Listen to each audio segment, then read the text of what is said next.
showtime in 60 seconds.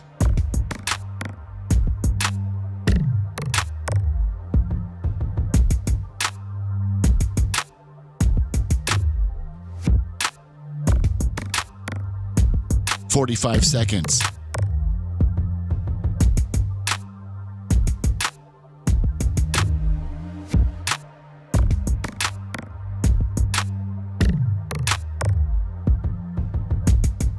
"30 seconds.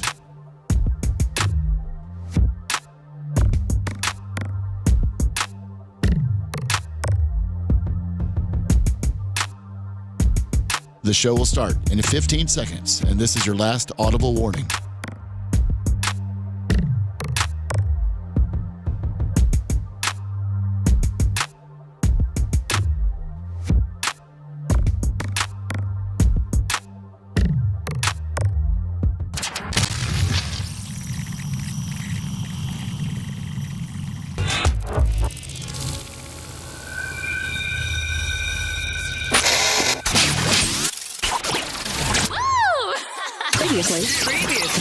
Previously on the Bubba the Love Sponge Show.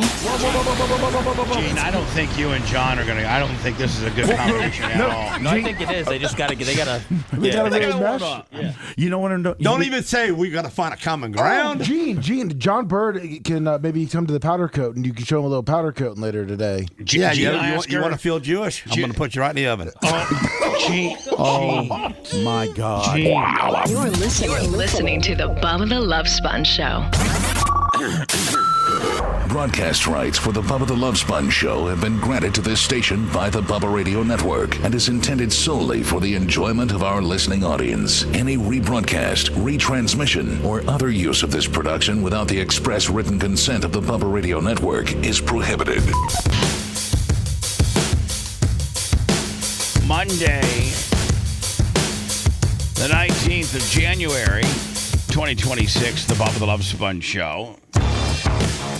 Today was actually a day that I was driving in, and I was like, I've been driving in here for 7 straight days now because, as we're getting ready for Barb Lummy, I came in on days, like I usually we don't come in on Friday nights and Saturday nights. It just seems like it's been one big nonstop drive to the studio, and I got to thinking, and I think it might have been Seth that brought it up, or maybe you, Lummy.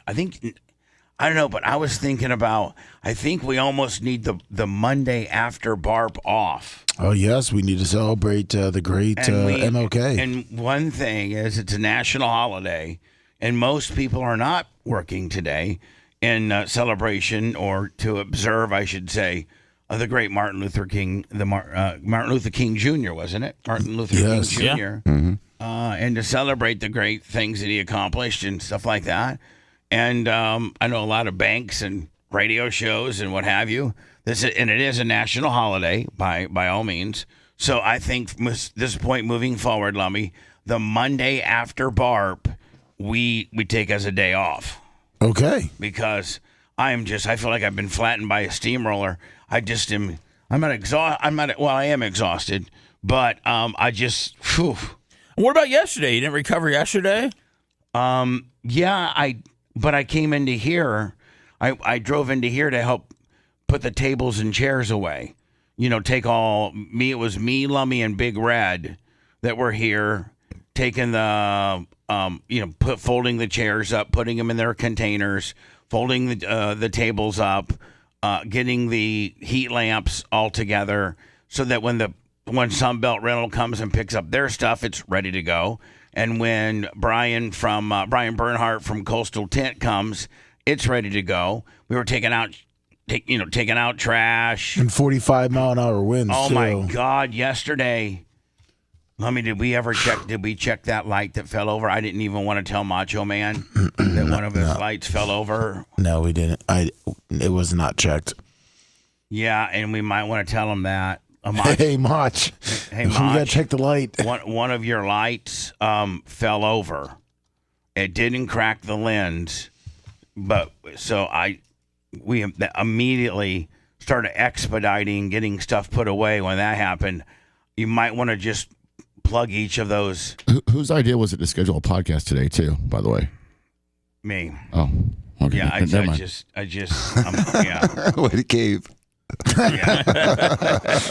You know what I was thinking, Bubba? I didn't want to pitch it at all because I'll tell you two things. One of them, I was going to pitch that since it was MLK Day, and I know, I don't know how many of our listeners, but, a portion of the people are, off today. I was going to, pitch that we just do a show from like 10 to 1 or something like that. But the other thing is this. Back when we used to have Next Big Thing at 97X, there was one day where, everybody, we were so tired that we took off that Monday, and everybody was so mad because everybody wanted to hear about Next Big Thing, and we weren't on the air. And I feel like people want to hear about BARP. I agree. And if we weren't here, like I feel like maybe we take that Tuesday off or something, but I feel like if we weren't here, it could be, I don't know. I feel like we could be leaving people wanting us, which is a very rare situation. I agree with you in the fact that we're doomed to free. Okay, it'd be great for us selfishly to have a day to kind of decompress and rest because we've been on for 3 particular days. When I mean on, meaning like we've had our fans and the greatest listeners. The people who support the program, the people that we throw our annual party for, the people that qualify for it. And we've been talking and interacting and rubbing elbows and getting to know them for 3 days, and they deserve that and more. And you're right, Seth. I feel as if like there's a lot of people standing by on the next show after BARP to hear of all the effery that went down because this BARP might be the one that has the most stuff. We got a fight. We got Big Red, was I guess really, really, really upset with me. We got really. Very upset with me that I didn't even know. Are we gonna get into the details about that later? We're gonna pussyfoot around it. No, we're gonna get Seth. Okay, so I wanted to say pussyfoot. I got just on my topics. Okay. I got BTQ situation, Brandon the Quad. Dude, I saw that on Stein's Instagram. I mean, it's incredible to be here. But I don't want to get ahead of ourselves. No, I'm just saying it's incredible to be here for several hours and to still not even know the things that go on. Oh, I know. You only catch you by half of them. Then we had a big food caper on Saturday night. Friday night, Saturday morning. It's a big food caper. We were going to use the leftovers from the hog roast because there was so much good hog. You getting into it now? No, I'm just kind of. Okay. And so we put all the leftovers in the refrigerator, and we were going to use some of those subsidize some of the pizza. So knowing that we had 2 big chafing pans full of pork and beans and things like that, I then decreased my Domino's order by about 4 or 5 pizzas, which, knowing that we had all this pork and beans and that I was actually going to eat the pork and beans first because it was so good. Oh, of course. But the beans were delicious. So there's a caper there. Then there's me, and I guess I maybe I need to get Big Red on the phone. He says we're okay because I apologized to him personally, but I don't know what I yelled at him about. But supposedly, now mind you, I was on Saturday night. I was pretty tuned up, but I was pretty tuned up. I mean, what is this? I mean, I wasn't tuned up enough to be able to yell at Big Red. No, but I mean, I was just partying. You were good though. You were stable. Yeah, I was stable. Were you on mushrooms? No, I mean, I just I heard you were on mushrooms. Whatever. And designer drugs. Okay, great. Oh, designer. So, but I was functional. I was functional. I was able to get up and handle my festivities. Yeah, you were cool. But I think that I don't know when this argument or this. I guess 1 hour before it started. 1 hour before we started. What day? Saturday. And what did I yell at him about? There we go. Oh, it was about the food. It was just about being short. About pretty much him complaining about what happened the night before, not being responsible. What happened to all the meat? Well, we're gonna. I made the trash. Dan. Oh, what? Lummy. Yes, sir. Shut up. Yes, sir. Okay. We're not getting closure on all these open topics that I'm bringing up until we get to them. I'm just teasing people on what we got coming up. We're tricking us. I keep thinking we're getting into it. We got a big Brandon the Quad caper. Oh, that's going to be. We got a big food caper. We got a big, because of the food caper, I yelled at Big Red, and he's supposedly really mad at me, caper. And he told somebody that he hasn't been yelled at like that since his father. Dude, but you yelled at him. That's crazy. I don't think I yelled at him. You didn't yell at him. Huh? You did not verbally yell at him. I think you pretty much told him you were disappointed. Wait. Yeah, Lummy, I think you might have been there. What's a nonverbal? I was right there. What's a nonverbal yell, Lummy? What kind of other yell? Was he mentally yelling at him? Yes. Just stare. Yes. There was a mental yell, Bubba, which is probably worse. Capitals on the text. Text them in capital letters. Now, and then we have, and I was going to wait for Dan, and I knew about it on Friday night and Saturday as it happened, and I've been given permission to talk about it. But the biggest caper of all is that Amy from Greg and Amy had a medical condition and is currently, I'm not going to mention what hospital because I don't want people knowing where she's at and driving her crazy, but she's currently at a Tampa Bay hospital. And it was, I don't know if it was, if you would consider it touch and go, but it's certainly a very serious condition. No, she was critical. She was in a critical condition. She's better. She's getting better now, but I mean, it was scary. And Dan, I'm assuming you're getting updates. Mm-hmm. Okay. So, and Kenny Price, God bless his soul. What an angel. He was there in the procedural room.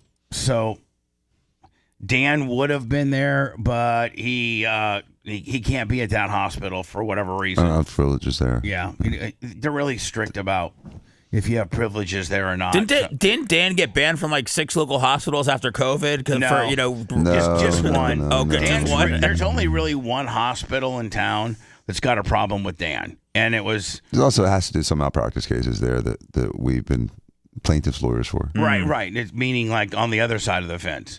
Meaning you guys have sued them a few times. Yeah, they don't want me there if I'm not there for a reason. Right. If I'm not there on the bed, they don't want me there. Right. Let me ask you a question. What if I was hurt and I was at this particular hospital and I demanded, and not you as a doctor, but you as my friend, that I wanted you to come in to see. I'm sure it'd be fine. Yeah. I'd be like, because the thing about Here's it a telephone, Bubba. It's your friend Dan. Here's the thing. Oh, FaceTime? I got to FaceTime you? Yeah. No, but Robo Dan. if I can just get you in, then you can tell me what to tell them. Because usually when I in the few times I've been in the hospital, Dan will come in and he'll tell them this, that, and he needs some of this and some of that. Yeah, in the old days when people had, the sense of, autonomy and confidence, when one doctor talked to another doctor, they could tell them their thoughts and the doctor would consider them. And maybe sometimes adjust his treatment plan. But nowadays. Sometimes, you know what? The decorum and the respect paid to another doctor when he's making a suggestion to you inside of a hospital room is almost gone by the way of politics, and the fact that we can't talk. We used to be able to talk politics, right? Mm-hmm. Now you can't even talk doctor. Mm-hmm. Doctors can't even talk doctor when they go in there. If an old doctor talks to a young doctor and anything's outside of their comfort zone, they crumble like an old muffin. Like, what would your dad, an old timer, a really, really, really accomplished, was actually head of surgery for St. Joe, was like, had privileges in every hospital in town, was like the number one general surgeon in town. Like when he would walk in, like, because, Aunt McGillicuddy was, whatever, and the doctors obviously knew him. Would it be a whole different decorum because it's just different back then? And it's like, oh my God, this is Dr. Diaco that's making these suggestions. I better pay attention. Well, the other thing is, he didn't let little things slide. And nowadays, people are so fragile that if you correct them, they throw a fit and report you to HR. So, one of Dad's last experiences in the hospital before he retired was he threw up another surgeon up against the wall and almost fought him. What? And at that point, he was like, you know what? I've had enough. I'm done with this. At that point, Steve had to step in and say, Dad, You can't go unattended, Dad. You got to bring Danny or Jay or me with you because you can't be jacking up these guys. That's going to get us thrown out of everywhere, right? I mean, we're done. Yeah, he jacked a guy up and almost destroyed him in front of 10 other doctors, and they all freaked out like they're scarred. It's PTSD, and it's really frustrating because our country has become so soft. God forbid World War II happen now. So polarized. Yes, but God forbid. But if there's a war now and we had to send our youth to the war, we get our asses whipped. It's unbelievable. I mean, no one could do anything without having their hand held and being complimented the whole way. Not only that, but let's say let's just recreate World War II. Let's recreate World War II. The last, because Vietnam, I don't consider that a war for us. We should have never been nosing around in there. But blame the French. The only time a country has attacked our soil, and they didn't really even get us, the Continental 48. They got Pearl Harbor, which is us, and it was Japan. So that's the last time a country has really attacked us.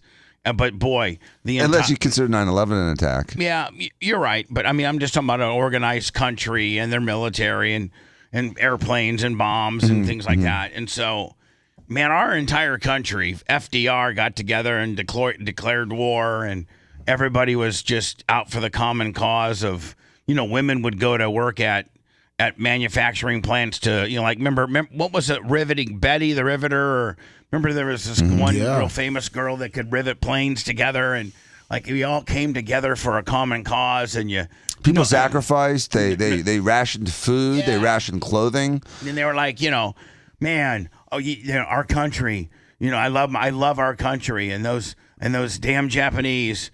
But I'm almost thinking in today's world there's a portion of us that hate our country so bad, and we're so polarized because of politics and other things that I almost think that somebody can invade Florida.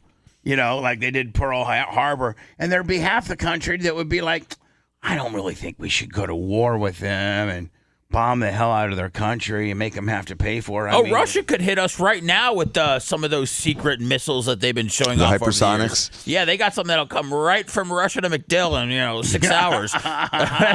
So, yeah, then you're right. Nobody would care about us. No, nobody. We'd get blown off the earth or blown off the United States. Here's the difference, Bubba, and I don't think anyone can really disagree with this. Back in the day, like in the 30s and the 40s, if you immigrated to America, you had meat in the game, and your goal was to be an American, and it was a privilege to be. You were coming to get here. You were coming to better yourself. To better yourself. Yes. You appreciated where you were, and your goal was to matriculate into society. Now, the people that immigrate here think it's a right to be here and refuse to become quote unquote American. And have their hand out. And they have their hand out, so a lot of them do. And look at Coming to America. Look what they did. I mean, they were royalty, and they came here, and they were, slumming it because they wanted to be Americans. That was a great movie. I mean, that's really what they should show that to everybody sneaking in here. Was it Arsenio Hall and Eddie Murphy? Yeah. They did a second one that that was on Netflix. I don't know if anybody caught that one. No, I don't think anybody did. Well, yeah. Yeah, I mean, nobody can. Well, people were clamoring for Coming America 2 for 30 years. They finally put it out. Well, we got a bunch of BARP stuff. We got the annual BARP awards. Just so many stories to tell. So many people I talked to. So many people that you guys all talked to. And a lot of drama. Was there? Can we focus on the drama? Well, I mean, I think we're gonna have to probably initially focus on the drama. We also have to give an Amy update. That I will tell you, as I tentatively teased, that Amy collapsed in the bathroom in the middle of the night and hit her head, and blood was everywhere. They've been through 2 or 3 days of testing, and they've come to the conclusion that she's going to be okay. I think she may have to get a pacemaker. Has that been determined, Dan? Yeah, that's where they're going with it. And actually, Greg is kind of happy and feels fortunate that it happened at this time when there were a lot of people around to discover her and help her and get her. And, and arguably, Dan, she's at probably the best hospital in this area. Like, oh yeah. There's only 2 hospitals in this area that are really worth a crap, and she's at one of the 2. Yeah, she's at one of the big boys that I think. Yeah, it's one of the big boys, exactly. All the other ones are child's play. Right, this is one of the big boys, recognized nationally as a very, very, very big boy hospital. But not only, Bubba, that it happened here, but I know Greg and Amy, they're getting ready to go out, and set sail or for whatever it is. For like a year. Yeah, so I can't imagine if there was a medical episode on a boat. Is it their boat? Yes. Yeah. Oh, really? So Dan, think about you're pissed. You're familiar with what has happened to her. I know you're up to speed on everything, and so they're going to do this. Lummy might have the map of it.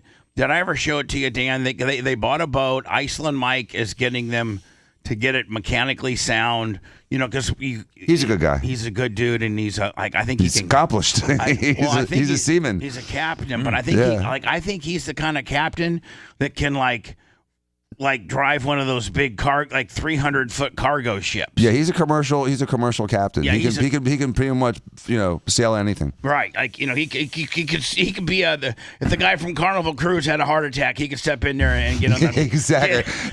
Do we have a captain on the boat? Yes. Ladies and gentlemen, we know you're enjoying your former dinner tonight, but the captain choked on the pork chop bone. Are those things hard to drive? I mean, I thought you just go straight when you're on a dude, no. it's momentum. They don't just okay. go. They don't just stop.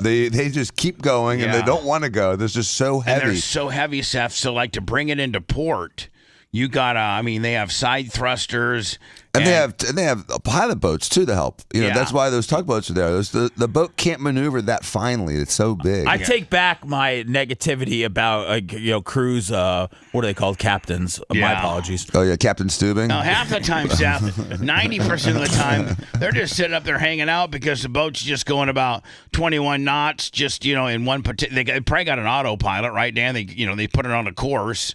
And they have an autopilot, but there's also 8 guys at the bridge watching what's going on. And Captain really ain't got to do much. Because the captain's getting sucked up by Panama Jack. Right, exactly. Exactly. But where the captain is most needed is when they're coming into port. His skill set at that point, his under captains and his deck mates and all the guys that are up in the bridge. Listen, Carnival. I don't know what those cruise lines cost, but those boats are billions. Yeah, they're hundreds and hundreds and hundreds of millions of dollars, and in the $1 billion range. The newest ones are in the billion range. Yeah, billion. And so they trust, that this guy can bring her into port and not take out the dock and not take out half the side of the boat, and just so genuinely, gingerly, get it parked right against the dock, and that's where his skill set really is needed. That, or when you're fighting weather and you got to go into the waves. A lot of people don't realize that when you're a big huge boat like that, the waves will tip you over. They'll tip if you're in a small boat in a 10-foot swell, you're probably going to die. You're probably going to die.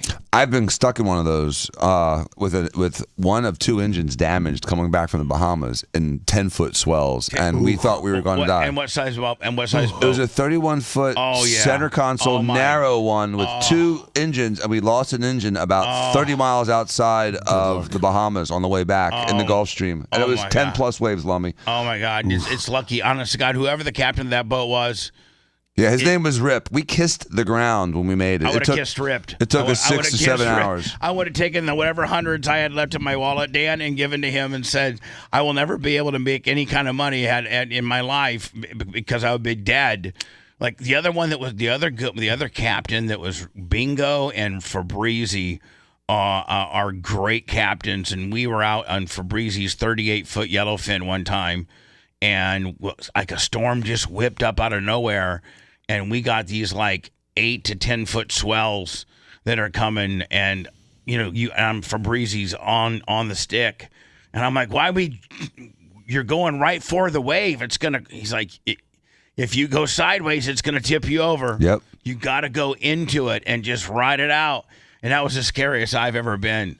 So imagine those big cruise boats. I know that they can take a bigger wave and stuff, but I'm surprised the billionaire hasn't taken like a cruise ship and modified it to make it a yacht. Because, I got a 50-meter yacht. Well, it's a bitch. Look at me. I'm pulling up in a Carnival. You mean take a Carnival and make massive, gut it all out, because you don't need 496 rooms. No, you need 40 rooms. You gut it all out. You maybe put bowling alley. I'm sure they have bowling alleys in there now. Do cruise ships have bowling alleys? Yes, they do. Yeah, I'm sure. Yeah. There's probably some stuff, Dan, that you keep. Yeah. Like the bowling alley and the gym. This water slide that goes around the boat. Yeah, the water zip tie, the whole 9 yards. Go-kart track. The go-kart track. you keep all that. So, but anyway, did you send me the track? Yes, I did. Okay. So Greg and Amy's, Dan, they bought this boat, and they're completely retired now with regards to not trucking anymore, and they want to be able to enjoy the fruits of working so hard.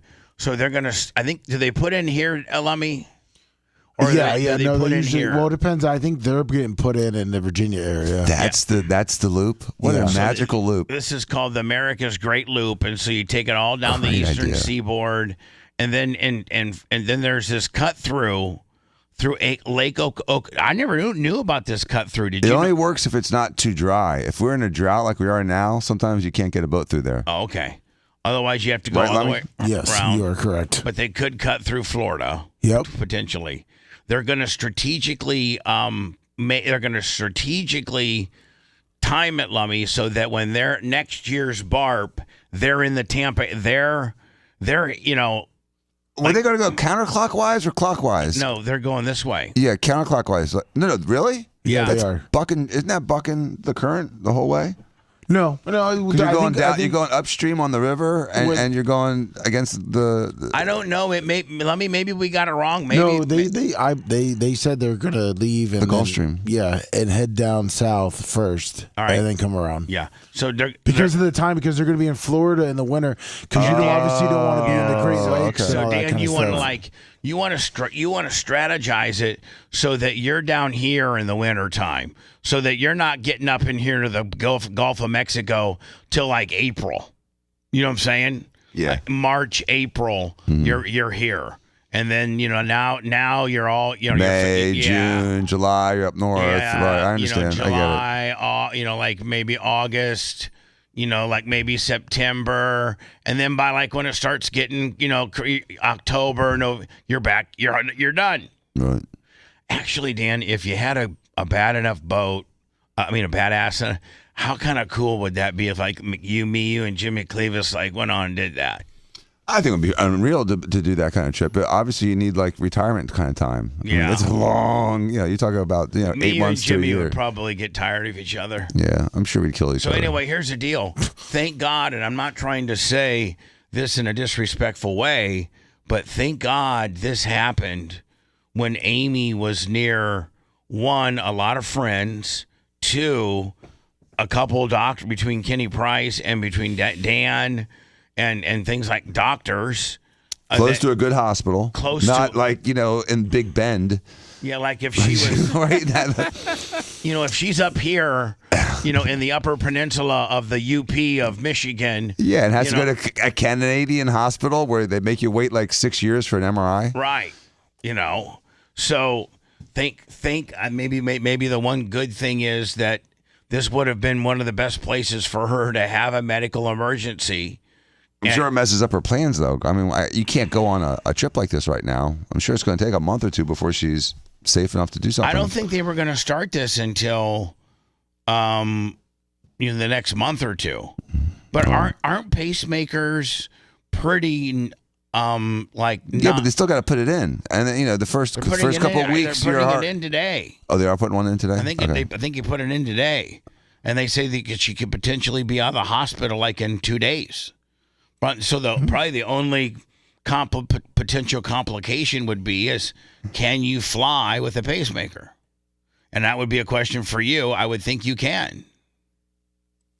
You can, and that would help things, but I'm sure they'd make her wait like a month to make sure she doesn't have irritability and it's working, and wear a Holter monitor for 24 hours. To so make do sure. You think that she may have to be down here an extended period of time? I don't think it has to be here. I think it just needs to be under the care of a doctor for probably 4 to 6 weeks before they let her go on a 1 year journey. Right. I mean, that's a big thing. I think they're I think Greg and Amy are based out of Pennsylvania, Lummy. And so yes. So I'm sure.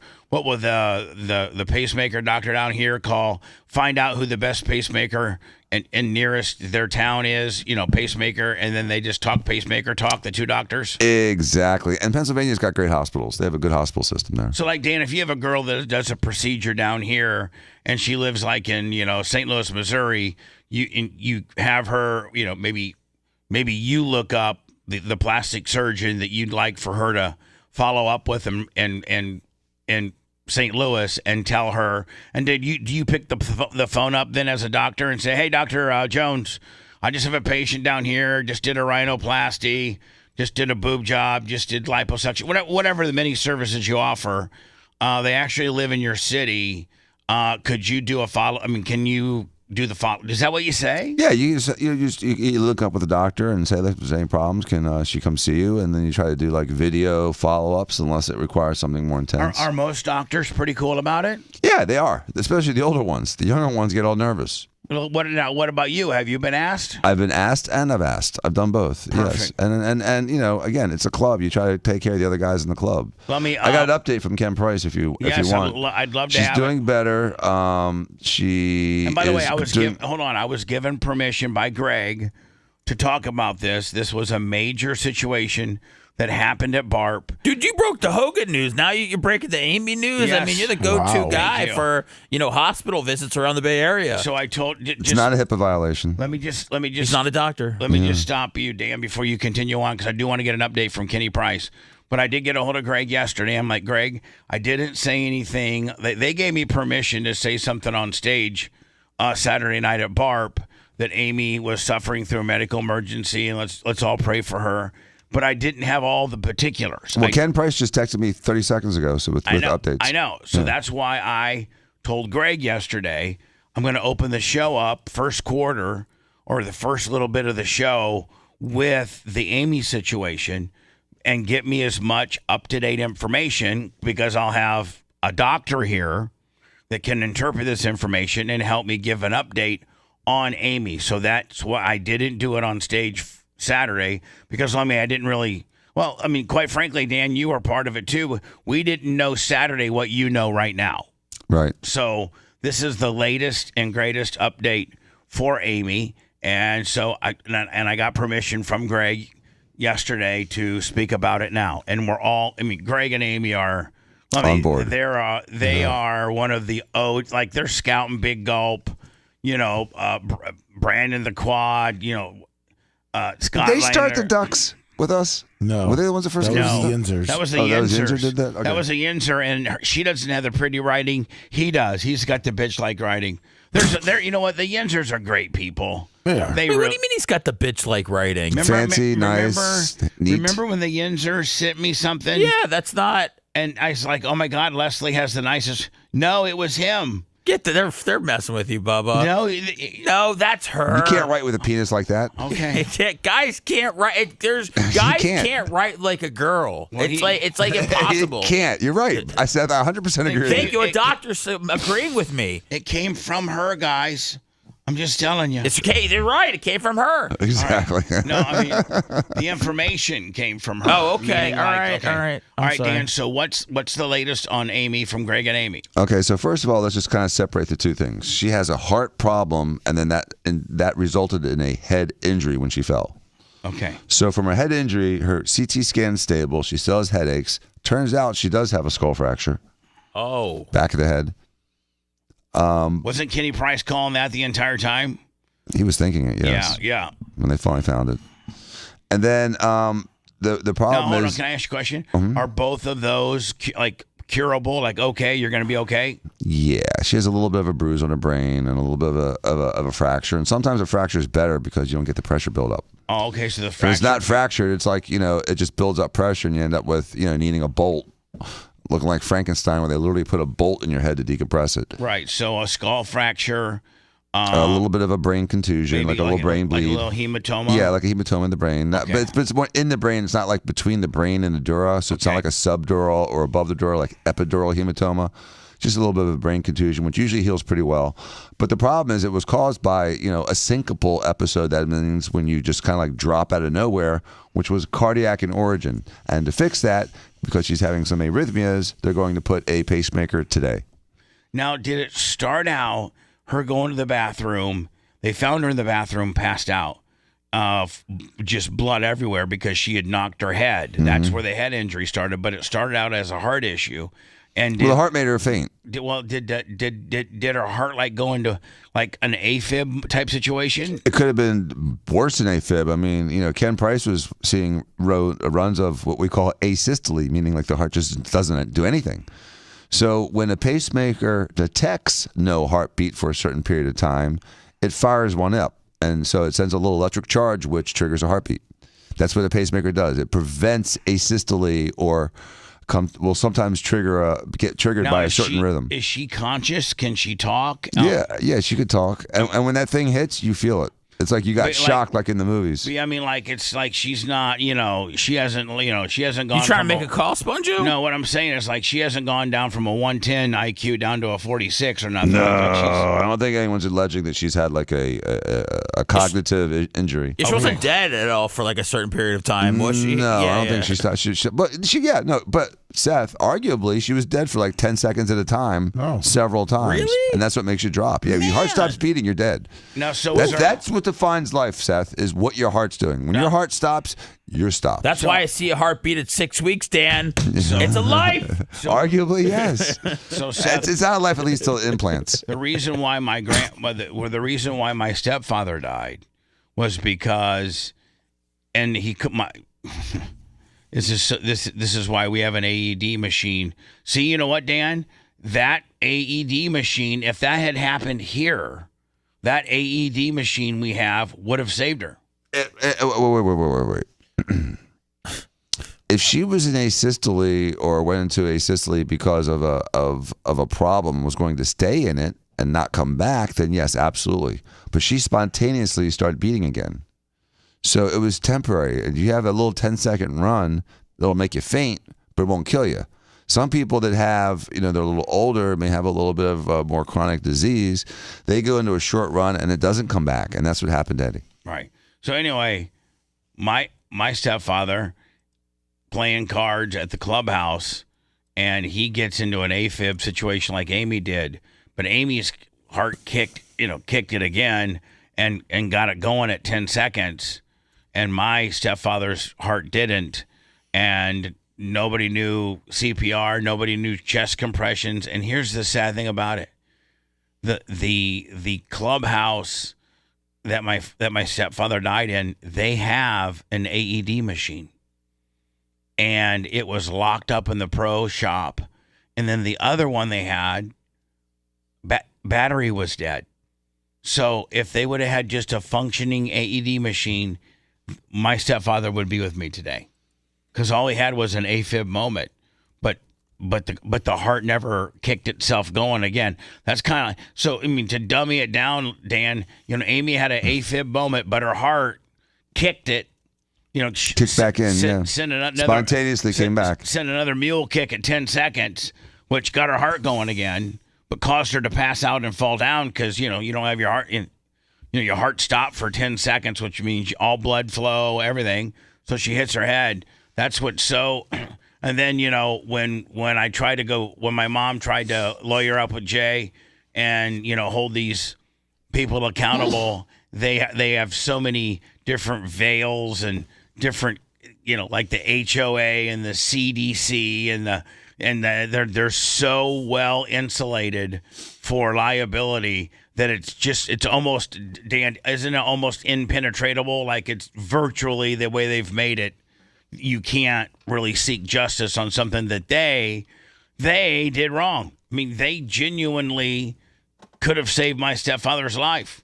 Yeah, And then Dan, listen to this. The week after my stepfather dies, they have a CPR class for all their employees that they never had before. And they go out and get 2 new AED machines and get, like Lummy, our AED machine has a box. Yes, it does. And they have now they have both of theirs in a box. As it should be, but Bubba, the only thing is that in common law, like mitigation efforts and rehabilitation efforts don't really define liability. We just want to encourage people to correct mistakes, even whether or not you get sued, and not to make yourself have further exposure. But doing that just doesn't expose them. But isn't liability somewhat?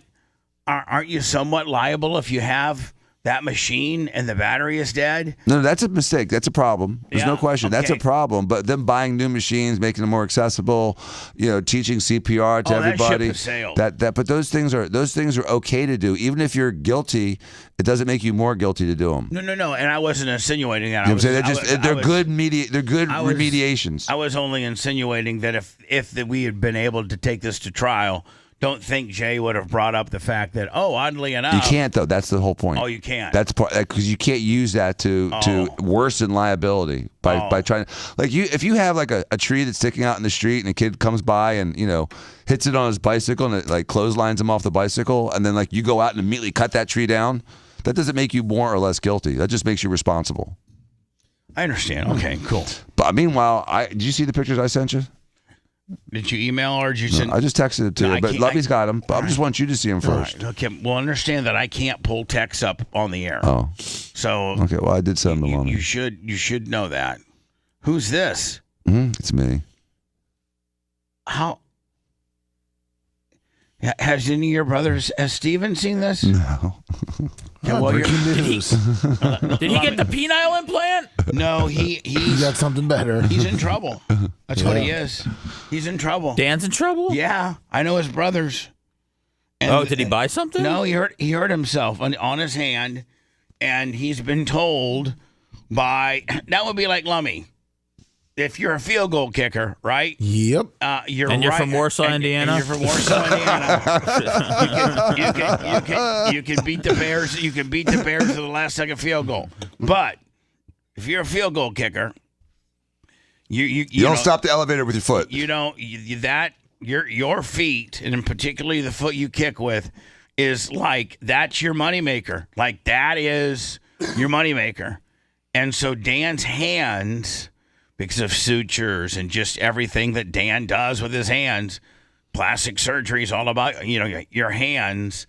They always are reminding him, don't be doing stuff like trimming bushes or just doing. It's like when George Costanza was a hand model on Seinfeld. Right. You gotta protect the hands. I walk around with uttermits just like him. Can't do it. Dan has it looked like injured his hands. Lummy, do you have them up on my IM? Well, the blood we're trying to stay away from. Oh, because we've gotten in trouble before. Is it gory, Lummy? No, but I'm looking at Dr. Dan's hands now, and I saw the pictures last night, and it doesn't look as bad. All right, so I cannot. No, it's probably. Should we post them on like Instagram or something like that? We can do that. Yeah, we'll post them on our Instagram and our X. What can happen to the hands? I can't figure it out. Let's Dan. What happened? Do you want me to come back with it? Yeah, let's come back with it. We'll come back with the big Dan hand caper, start getting into the BARP stuff. Lummy, I don't know if Big Red's up this early. Probably not. No, probably not. But I need him to. Did you guys kiss and make up eventually at the end, or you guys still have tension? I think you got into a way better mood about an hour after you harassed and. I think we're okay. I mean, he told me not to. Yesterday when I was pulling out of here, I was like, and he was here still loading stuff up. I'm like, Big Red, I am so sorry that you feel I yelled at you. I can't even remember. Bubba, I've never seen him meditate, and he was meditating. Yeah, he took like 30, 40 minutes to himself. Hey, will he be, Lummy, if we talk to him, will he be honest about? No. Oh. Probably not. That's the worst, man. I get it, but that's just, I hate that. Bubba, I don't know what it's. I'm not blaming you. I'm just saying I wish he'd be able to really let us know what was bothering him, and that even if things are cool now, I wish that we would know. Right? Well, maybe he can text me or go on the air and at least give me the subject matter. I'll text him too, and then also with the FT Greg and Amy. Greg said that just so people know, they're going to rent a car and drive home once she's released. Okay, and then they don't plan on starting their trip until November. Okay. Oh, good. Yeah, they'll that's a be ways fine by away. then. Yeah. Okay. And is he okay with the way we've described it so far? Yes. Okay. Greg, please keep me. I know Dan's in the loop with Ken. Kenny Price, Shivering Zero.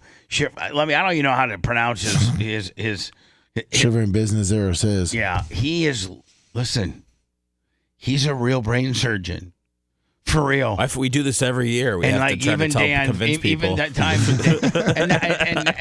and now he's retired, so he's kind of letting his hair grow long, and he doesn't shave every day, and he kind of even looks like more of a mountain man. I think he bought literally in North Carolina. I think he bought 100 acres, and he has like a little log cabin. And he's kind of not just doing brain surgeries on the weekends now out there. No, Exactly. He's completely out. He's completely tapped out as far as doing surgeries and stuff like that. But it's He just catches wild game and does surgery on him. He's like 2 or 3 years removed from being retired, and but he's at one time he was the head of neurosurgery for North Carolina Chapel Hill. And I remember the first time I met him, and I think the first time Dan met him too, there were the first time I met him was BARP 1 or 2, and he's carrying a 12-pack of Miller Lite. And he's got these dreads on and this gold grill. And I mean, he looks just kind of a step up from a homeless guy. Yeah. And I go, who are you? And he's like, I'm Shivering Zero near this. I go, oh, okay. Nice to meet you. And we get to talking. He's like, you want a beer? I'm like, no, I'm good. So what's your real name? My name's Ken. Okay, Ken. What do you do for a living? And it's like almost as a kid, it was always a smart ass to say, oh, I'm going to be a brain surgeon, or, I'm like brain surgeon or astronaut. Yeah, rocket scientist, brain surgeon. Those are the two ones that people think. Race car driver, just stuff that 99% of America will not ever become. There's just some answers. I'm going to be the president. Oh, really? Okay. So he tells me, he goes, I'm a brain surgeon. And I go, ha! For real, buddy. What are you for real? He said, I'm a brain surgeon. I go, well, how can you? So he whips out his card, and it has the domain to the hospital, and it says head of neurosurgery on this card. So it was the meeting happened kind of over by the bar. So I just went back here in my on air position and Googled. Went to the hospital's website. Sure, pulled up neurosurgery, and there he is, all cleaned up in a suit. Yep. And I'm like, oh my, he really is a brain surgeon. He really is. It's amazing, isn't it? Anyway, I love him. He's one of the best. Him and Joe from the West Side, just so many great people. Lummy, I just need to find out from Big Red. I just wish he could get on the air, and like Seth said, and just for the sake of the content, just kind of just tell us what happened. Honestly, tell me what I yelled at you about. And there's no doubt Bubba's going to look like the dick here. Well, yeah, Seth, we could get on and just do Bible stories all day, and I'd be the dick. I know, that's what's so fun about the show. I'm the dick. That's what's so fun about the show. I'm the dick. I am the dick. I'm the dick. So here's the thing, Lummy. I remember kind of yelling at him a little bit, but I kind of was ribbing him. Were you? Well, I was really tuned up. I don't think anyone knew you were ribbing. I was kind of. I was pretty scared. I stayed away from you. It's hard to yell at someone that's doing a bunch of crap for free for you, though. It's not for Bubba. Oh, okay. Lummy, did you see any of it? Yeah, I walked away and started trying to do something else. You made Lummy uncomfortable. Really? You walked away like a dog uncomfortable when the parents are yelling? Maybe we don't even need Big Red. Maybe you. Oh, no. I don't know, because you were in his ear, and I did not want to know what was going on. What's Big Red's price to get him to talk today? What should we pay him? I don't know. I got to go to Word. I got to go to Words. We'll come back with Dan's hand.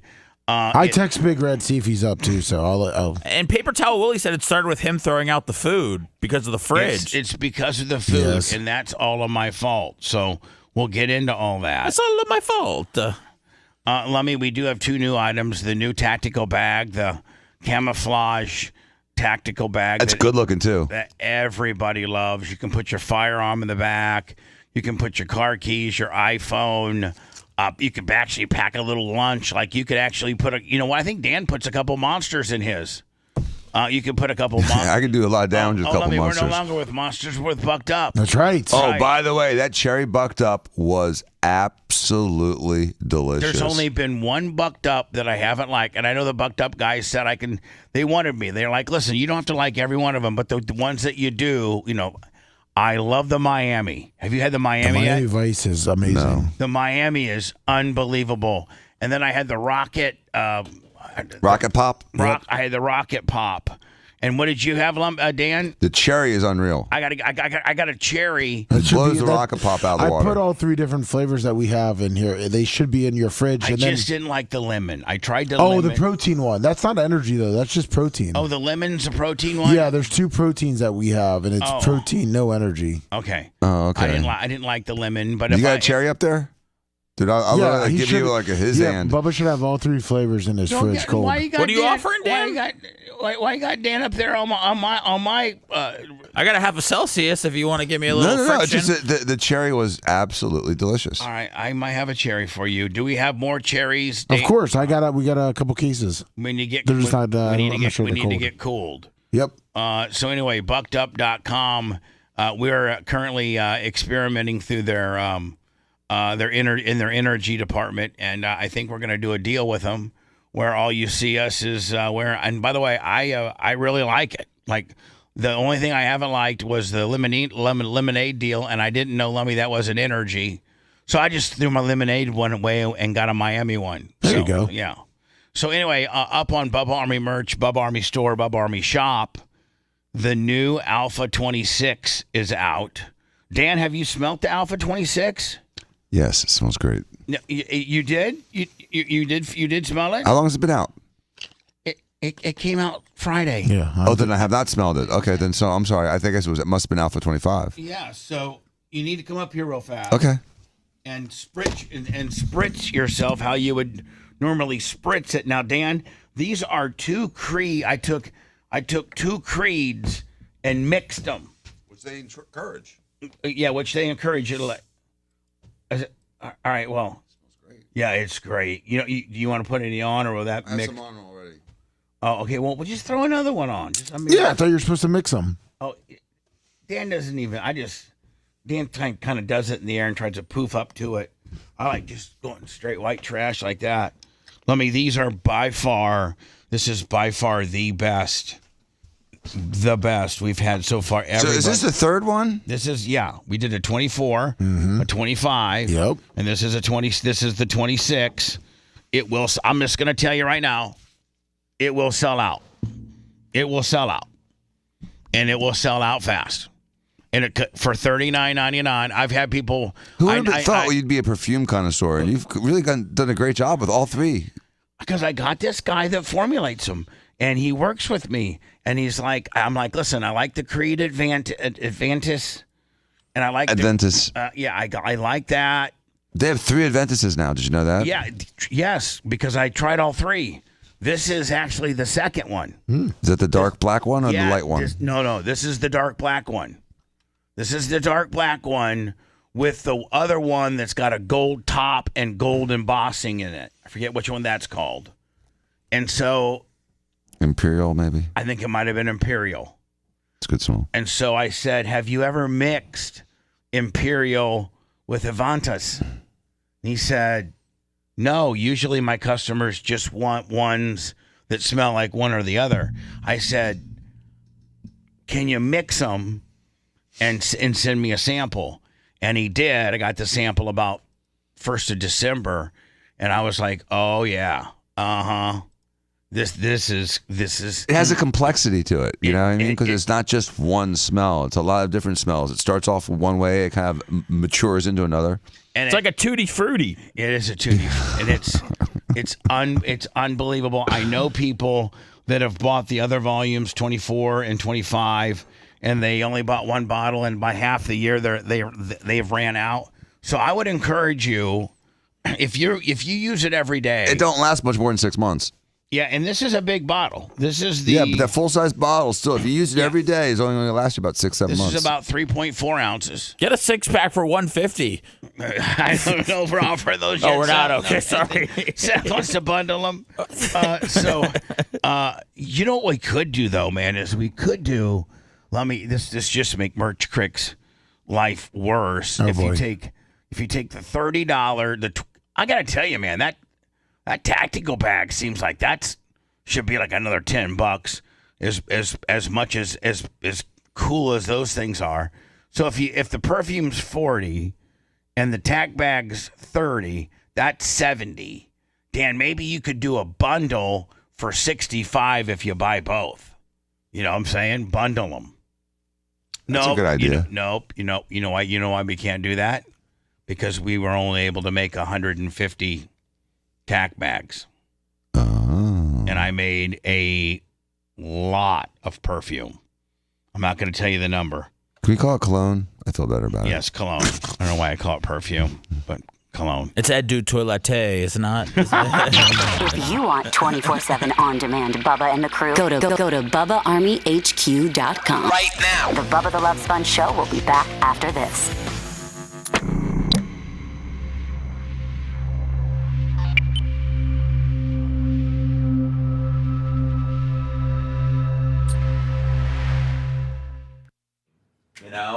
So it's not John Kostika, it's John Kosteka.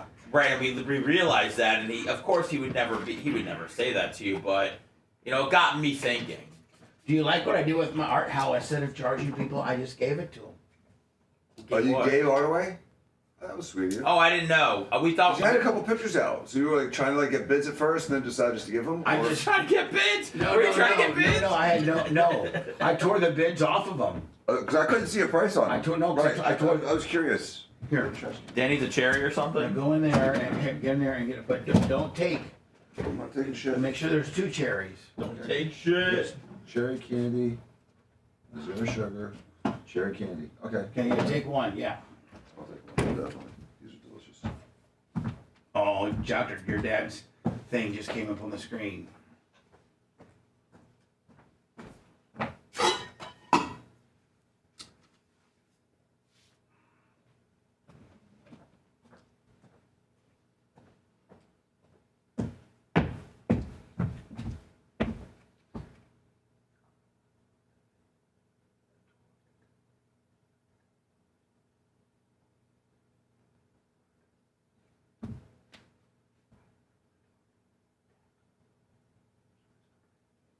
Really? Yeah, so I'll make it a good story, but that's.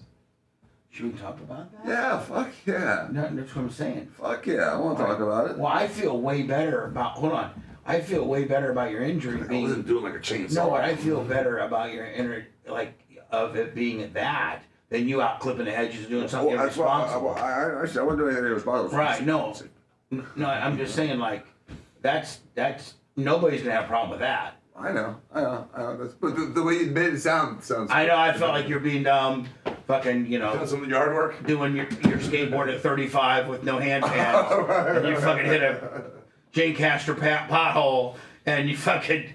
Yeah, head over heels. No, wasn't that. But hey, when you do you wear hand pants so that when you go rollerblading or anything like that, do you wear a head? I wear gloves biking. Yeah, that's what I'm With saying. Skateboarding, I wear special Gloves. I mean, first thing to hit your hand. It's your hands. And when I first got that first electric skateboard, the first time I took it out, it was a little wet. I hit a puddle, and as I was turning, and I slid out, and I had gloves on. And so the only things that got chewed up was my fingertips and my hip. Right, My hands were fine. but had you had regular gloves on and not, you would. The whole hand would have been your hamburger. tips would, your tips would not even been fucked up.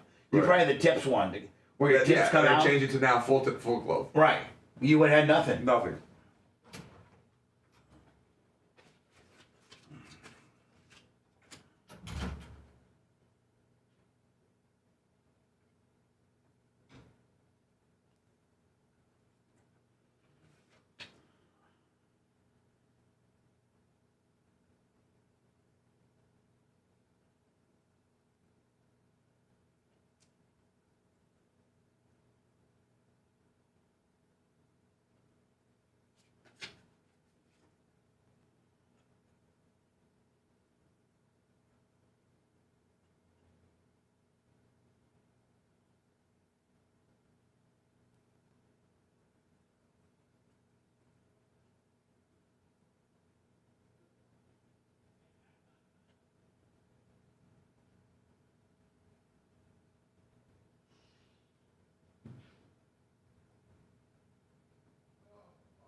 I had ice on my windshield.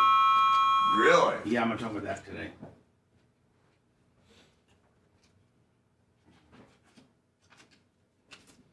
It is so fucking cold. Like, sounds like you went through But hey, you notice how insulated it is in here? No, it's nice in here. I mean, but what I'm saying is like, It changes out there. but it's all that concrete. It's all the. It's how well built this is. Will you give this to I'm coming here if there's a nuclear bomb. Tell Bubba if he needs more. That's for after the.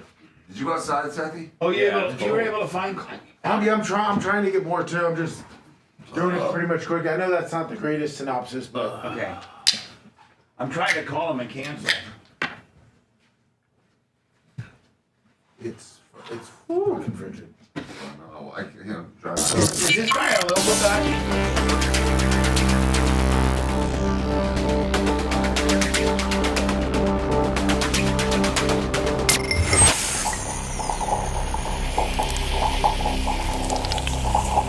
Whether you're a contractor or do-it-yourselfer, Sunbelt Rentals is committed to making it easy to get the tools and equipment you need. With a vast network of locations across the U.S. and Canada, no one brings more yes to your project. Our broad inventory and dedicated team of experts makes equipment rental absolutely available, positively reliable, and unquestionably easy. Visit sunbeltrentals.com to reserve your equipment or find a location near you. The Bubba the Love Sponge Show, listener supported via PayPal, Venmo, and Cash App, all at the Bubba Army, now returns. Sunbelt Rental. So a lot of the Sunbelt Rental guys made it to Barb. Of course, Bob, and his lovely hot wife, Carla. I love her. She's so cool. I did not know that BK played at Penn State. Starting tight end. Yeah. Yes, Bob Krasinski or whatever hell his name is, Bobby K, played under Joe Paterno, full ride scholarship, starting tight end. I think his last 2 years. That's a hell of a. Even if you're an old timer like Bob, that's a hell of accomplishment. To have played in the Big Ten. Yep. No, not only in the Big Ten. We're not talking Northwestern or Indiana back in the day. We're talking about Penn State, which I think over our entire lifetime, Penn State's always been competitive, right? Yeah, they've been a real team. I mean, they're big time in the 80s and 90s. I can't think of any time during our lifetime that Penn State was, 2-10. And so Bob, one of the big wigs over at him and Kevin, of course, Tina, just a lot of great people with Sunbelt. They help us out so much. But Bob was a starting tight end for Penn State, like back in the I think late 70s, early 80s. So it was before Sandusky was ass slapping the players. No, I think Sandusky might have been there. I think I've actually talked to Bob about it, and he said that he didn't really kind of want to talk about it, but everybody kind of suspected. But you just kept your head low and did your job, and Joe Paterno did know. They went on to prove that Joe Paterno knew about it. Yeah. And that's why they strip Joe Paterno of his wins, and then he got him back or something. They took his statue down too. I know, but I think they put the statue back up, and he may have gotten some of his wins. I don't know. Yeah, they did. They gave him back. So anyway. I tried to because I introduced them, and they were working on a deal. The Get a Box, because Get a Box played he was a linebacker at Ohio State around the same time. So I was making a joke that we should go out and do the Oklahoma drill, with Bob and him, since they're both in the Big Ten. Who's the Get a Box name? Marcus. The guy I met? Yes. Oh, I think the older gentleman. I don't know who I think I'd put my money on Bobby K on that one, just because I think Marcus was there, 3 or 4 graduating classes before Bob. I think Marcus got a little time on him. Yeah, a little bit. You know what I'm saying? Wow. Both good guys. Anyway, great guys. Thank you so much, Bob. Thank you so much, Marcus, for the Get a Box. By the way, I can attest, and Seth, I think you were watching a little bit of the ball games as well, that our Get a Box, and Macho Man, your microphone's on as the engineer. I think our Get a Box worked flawlessly during the entire game. Yes, absolutely. We had inside and outside. And Brandon's mom's hot. Jesus. Wow. Wow, easy there. Whoa, wait, what did he say? Macho Man's getting a little thirsty here. Did he say Brandon's mom? Yeah. She's very nice. I love her. Cindy, her exact quote was, Brandon's mom is hot Jesus. Can you imagine a kid between Macha and her? Oh. Like Brandon with a beard. So did anybody have ice? I had ice on my windshield this morning. Yeah, I did. I had to sit there because people in Florida don't have ice scrapers. When you're in Indiana, in your trunk or in your down by your feet or in your glove box, you'll either have a portable ice scraper or a bigger ice scraper that's got a brush on it that you can kind of brush the snow off if your car stays outside. And nobody in Florida has ice scrapers. No, we keep a pair of flip-flops and a koozie in our trunk. Right. You know, I mean, that's what we need in an emergency. Maybe some jumper cables and a bottle of water. That's about that's a Florida break. In case of emergency, break glass. Yeah, that's what we got. That's about it. The beer. So this morning I go to get my truck. Well, first of all, I usually drive my Crown Vic in, but my Crown Vic doesn't have heat. Oh, so God. I knew I needed heat this morning, and I get out in the truck. Go to start it up. I was going to let it warm up for a few minutes before I left because it's not really good. And by the way, Seth, you being a new car owner that we have to get into, it's not good just to start your car when it's this cold or when it's colder and just go. I know. I sat and talked to it for about 25 minutes this morning before we got rolling. How much you liked it? How you appreciated it? That took you out of the. I said never treat you like my Ford Hemi. No. You got a new car? Yeah. Yeah. Hold on. He got a new Beamer. Whoa. Get out. Yeah. Really? You dumped the Hemi for a Yeah, Beamer? he dropped the Ford Hemi for a modern day Beamer. Jeez. Yeah. I got a Beamer, Lummy. I didn't see it in the parking lot, but Yeah, you did. You were pissing right next to it. Do I have a Beamer or do I not have a Beamer? What type of? I was told it was a BMW. It's a VW. He drives it's a Beamer. He drives a fine German vehicle. Oh, it's a Volkswagen. It's German. Yes, it's a great German vehicle. God. Oh my God! Hitler was giving those out to the Germans for free. Hold on. There's a little shower head of console. Seth, I just want you to know the history of the vehicle that you're driving. If you could give me a few minutes of your undivided attention. The correct way to say Bimmer. It's Bimmer. But it's not. It's a VW. It's a Bimmer. It's a VW. So, Seth, the history of your vehicle and the Volkswagen is the fact that they were the number one manufacturers of all of Hitler's vehicles. Mm-hmm. During the war, the Volkswagen plant would just churn out war vehicle after war vehicle after war vehicle. It's based out of Germany. And it was very much used by Hitler. I thought they helped like assemble gas chambers or something like that in their factories or No, they just made engines and vehicles, and they did a great job. And you know they weren't killing Jews with those vehicles. No, they weren't. You'd be mad at the German plumbers. But here's the also thing.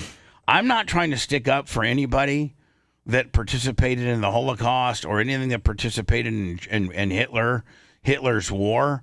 But if you're a German company, a manufacturing of cars and vehicles, and you have all this infrastructure and assembly line and steel, they made their own steel back then, and they did everything like they didn't outsource as much stuff as they do now, in vehicles. They built it there, so you got 10, 15, I don't know what year Volkswagen was started. But, the war I think Hitler started the war in 37, 8, or 9 when he invaded Austria. But if you're a major company and you're in Germany and you have, 5 to 8, 10 years worth of infrastructure that you've set up, it's really not your fault that this war breaks out from some madman and he's going to now make you start making vehicles for him. It's just not like you can say, okay, we're out of here. And we're moving to, England or whatever country is not participating in this war. I mean, all of Europe, in one way, shape, or form, were affected by this war. Yeah, they were forced to use those 15,000 slave laborers back then. So, I mean, you can't blame it on Volkswagen. We really can't blame it on Volkswagen because what are they going to tell Hitler? No. Yeah, no one's getting mad at Ford for making a bunch of ventilators during COVID. I mean, yeah, I'm just saying, like, so when the government tells you to do stuff, you got to do it. Yeah, that or there. They didn't start the war. Hitler and Hitler, that asshole. You know, wasn't he? You could be like, hey, Hitler, can we just keep making cars and just keep doing like what we do? You can't reason with that asshole. But Bubba, after World War II, Americans did have a bit of a problem buying Mercedes and other German vehicles as well as Japanese vehicles. It took until like the late 80s before people would freely buy Hondas and Toyotas because they were still mad at Japan. Right, and it took a while for German to break into the global market based, a BMW, which is German-based, Mercedes, Volkswagen, a lot of the companies that were German-based really paid for what Hitler did, and it wasn't their fault. There just happened to be a manufacturing facility in Germany, and this wild man's telling you what you got to do. What if you said, no, Hitler, we're not going to do it? You die. He just blow you up, son of a bitch. All right, so... And by the way, German engineering is as fine engineering as there is. Yes. Their tolerances are better than most other engineering. The Germans make the best vehicles in the world. I mean, outside of Ferrari and things like that are all... But if you look at a Ferrari, let's go deeper into this, Bubba. If you take a Ferrari and peel off the skin, it looks like it was welded together by a bunch of drunk baboons. You take a Mercedes or even like an Aston Martin and you peel off the skin... Or a Volkswagen. And they're well done. Or they're well BMW, thought of. Yeah, the Italians are Neanderthals and they build fast and beautiful cars. But when you peel off the skin, literally it was stuck together with like duct tape and Band-Aids. So... anyway, Seth's got a new car. I'm gonna go check it. Seth, maybe I can do a little. We can do like a little. Can we? I know Gary Cantrell's not here. It's always a nice to have him here. Can we have it blessed? Can we bless your car? Yeah, please. My mom blesses all our cars. Does that mean urinating on his rear tire? No, holy water, the real blessing. Okay. However, we probably need to do a little video of Seth's new car. Okay, perfect. New fine engineering. Yes. Do you like it? Do you like? Yeah, it's cool. Yeah, it's a nice car. And isn't it? Listen to this. So when you drive, it's nice not having to worry about breaking down every time I get in it. Here's the deal. Here's the deal. And whether it's my Ford truck or it's your Ford Hemi that you had, or it's Tyler's old Ford Focus that he had, when you drive, even a Chevy, even a Ford, even a Ram, a Dodge, when you drive it, it's just got a certain feel to it. But when you drive a German-based car, it just feels tight. I feel like the Fuhrer. It just feels tighter. Yep, like a virgin. If anybody can make I don't know if I can even. No, the turning radius is something like I've never felt before. Right, it just feels like it's a little bit more hunkier and put together better. Can you feel that, Seth? Like it just feels like it's like just a little bit more well built. It feels like it's an America's second kind of car, and that's what really gives it its juice. So anyway, congratulations, Seth, on being it's Volkswagen, not BMW. Yes. Volkswagen. And did you really not know it was a Volkswagen and thought it was a BMW? I mean, who did me? Seth? No, I said VW. I don't know what this guy heard. He might have heard BMW. I heard BMW. I'm sorry. I don't know, and I don't know. Did you get your? Were you influenced on your purchase with the fact that your boyfriend Brian Petroni has a Volkswagen and has had no problems with it and really, really loves it? Did that help a little bit? No. I was influenced by the fact that I got approved for financing there, and it only had 30,000 miles on it, and it feels like it's something that can get me around for the next couple of years without me having to worry too much. Because I'm going to be honest with you, your Hemi, because I talked to Caesar who has worked on it, and I've looked at it a little bit and worked on it a little bit.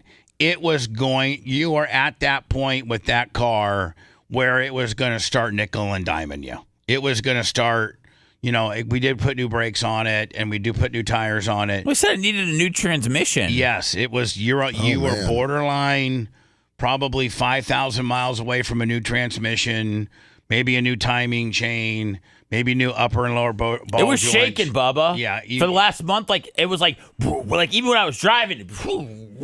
Yeah.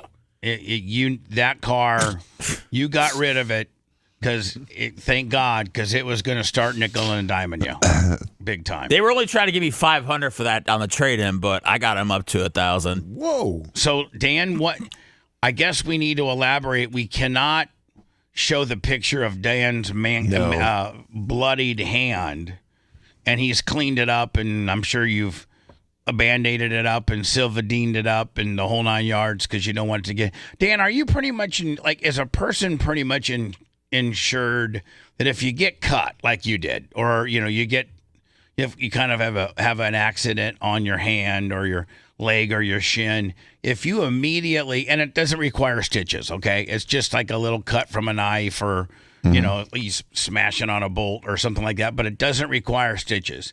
If you go and immediately clean it, like with dial, just with whatever, just clean it, and then you immediately put Silvadine on it with your bandage, and as it's healing, you can, because I swear by Silvadine. It works. It's amazing. It's a miracle. Some people love Neosporin. Silvadine blows it out of the water. Silvadine laughs. What's it called? Neosporin? Neosporin is Silvadine's bitch. Yes. Okay, so if you were to keep Silvadine on a wound, I think you can pretty much lock in the fact that it's not going to get affected. Unless it's a human bite. You're screwed. Unless it's a human bite. But other than that, it's not going to get affected. Probably not. And that's what you're really worrying about is the infection. So you showed us this bloody hand picture, and I kind of started getting on to you a little bit, but like, Dan, what in the hell were you doing to justify a hand injury, a bloody cut hand injury of that type? Now, we can't show it, Lummy. No, we cannot. Because, whatever. Maybe we can show it on TikTok or the only place we can actually show it is going to be X. Okay. Really? So, Lummy. Yes. Really? Look, a little blood in your hand, and they throw a fit? Yep. Yes. We couldn't even put links. I've watched live births on YouTube. We can't see a little blood on Dan's hand.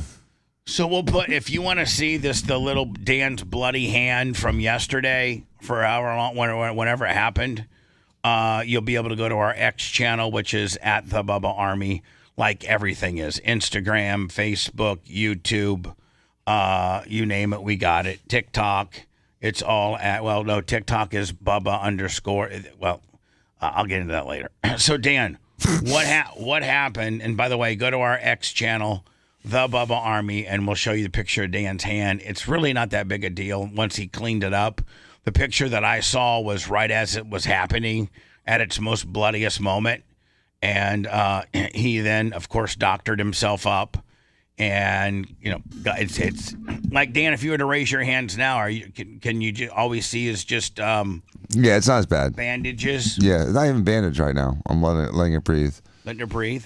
Yeah, it looked worse than it was. It was scarier than the total end result. So the picture is a little misleading. The fact that it looks kind of major on the picture. It hurts to drive, and it hurts now. It's still, no, I got hurt. I'll tell the story.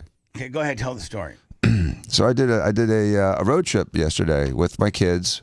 We all drove down to Fort Lauderdale to the Broward County Animal Shelter because one of the listeners turned me on to a rescue Belgian Malinois. It's a 3-year-old male, beautiful dog. It looked beautiful. Told it gets along with other dogs and everything. Now let me ask you a question. Those are very sought after. Is that the kind of dog you already have, Dan? No, I have a Vizsla. Okay. But he's always wanted one of these dogs. And so when you have that type of dog and somebody gives you the Iggy there at the Humane Society or whatever the hell they are, do you have to call them and tell them to put a hold on that dog? Because by the time you get there in 3.5 hours, it could be gone. I could talk to them in the middle of the week, and I put a hold on the dog and said I'll be there Sunday to take a look at him. So you did it indeed. I scheduled it because it's rare that usually all you see, Lummy, at the rescue shelters are pit bulls that everybody's turned back in. A bunch of mutts. Mutts. Right. I love this show. Gene's got dogs coming in from like all sorts of different states, and Dan's traveling 4 hours. I mean, like this is you got to really be a lover of animals to go to these great lanes that Dan's going to. And Merch Crick is trying to get me to get another Pookie, another Yorkie, a small dog for Bella to play with, and she's just wearing me out. And I love Yorkies. I love little Yorkies. Pookie was my favorite dog of all time, but I love Bella. And so she's working on me to get a second dog. Why don't you get one? What the hell else you got going on? I don't know. So, Lummy, I don't think, did you guys ever replace Turner? Fletcher, no.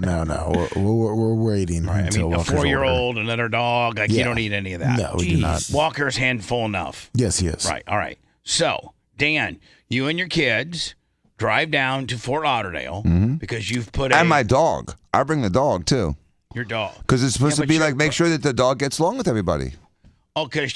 Now we don't know how much long your dog's going to make it though. But still, I mean, it's his house. It's just because, Bubba, that you may or may not be here tomorrow. We don't have your replacement just sitting there in the back, ready to go.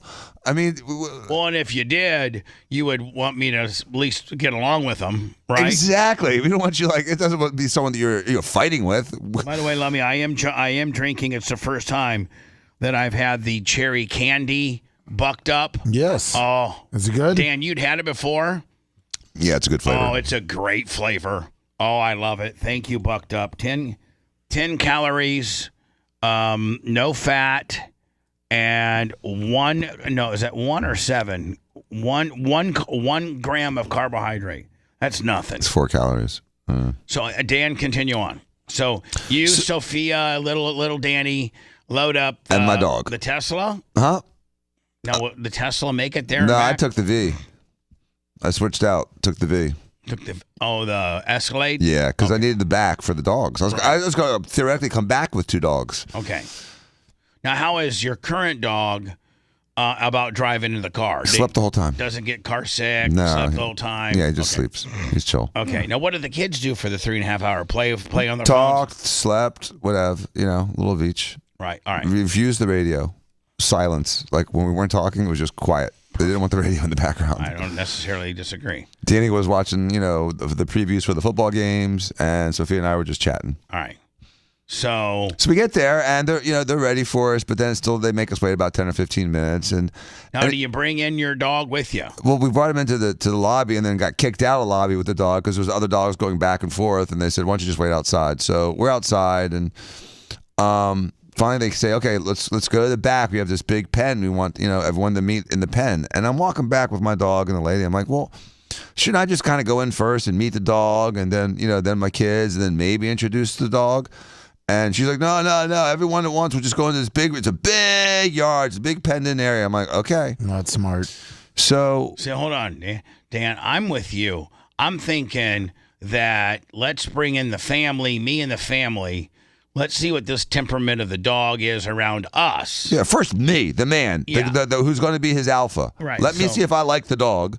Then once he smells me and he smells my kids, and he says, "Oh, it's kind of the same smell as Alpha Man." Right. So I can understand that these belong to him. He should have to pass 3 tests before he passed 4. Correct. Meaning, maybe he shows signs of aggression towards Sophie. But that's someone throwing 4 baseballs at you at once. Right. You don't know what to catch, what to bat away. You don't know. It's too much. But you can do one at a time. Yeah. So she tells you that, no, we're not doing it that way. Mm-mm. The big pen, we're going to send you all together. Hell, you know what? As much as the dog, well, it didn't go very well, but it almost feel like you kind of like bum rushed him a little bit with 3 human beings and an animal. Plus the old lady, plus this black guy that was handling the dog and not doing it well. Yeah, the dog did not respect the black guy. So there's 6 people. So there's 6 people. What'd you say? They didn't do any of it right. No, it sounded like it was all wrong. All right. So tell us how it happens. So the old lady and my kids are on the side, and she's like, okay, walk the dog in big circles, like around the perimeter. And they had the other dog, like almost like it was a criterium race where they're like 180 degrees away from each other, and we're doing circles. And then we start doing, then we switch and go the other way. I'm like, what is this, like skate night? And then she's like, going to make the circles tighter and tighter and get them closer together. And do you know what it turned into, Bubba? It turned into 2 pit bulls that are being taunting in front of each other. They're being paraded out. Right. Paraded out. Shake it, saber-raidling. Right.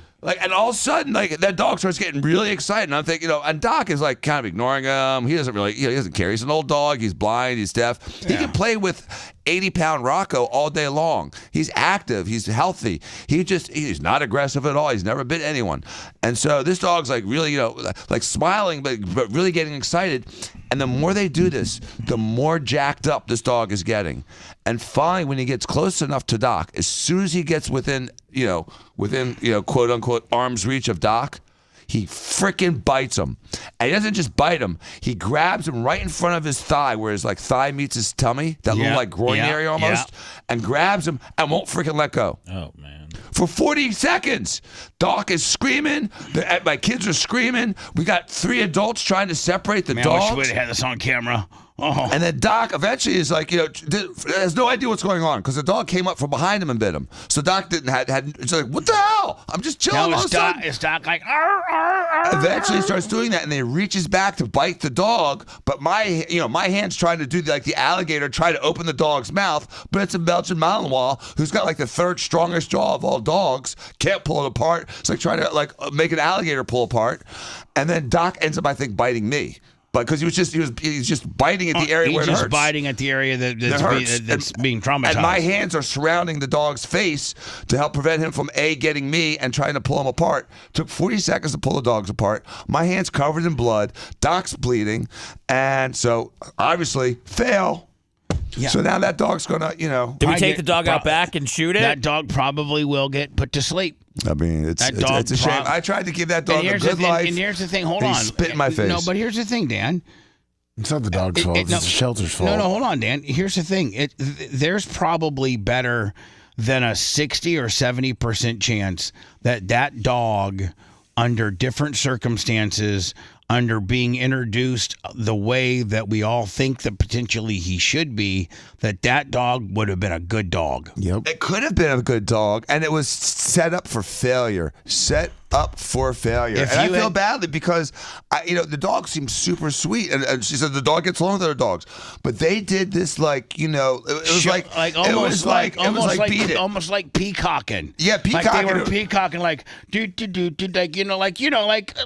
hold on.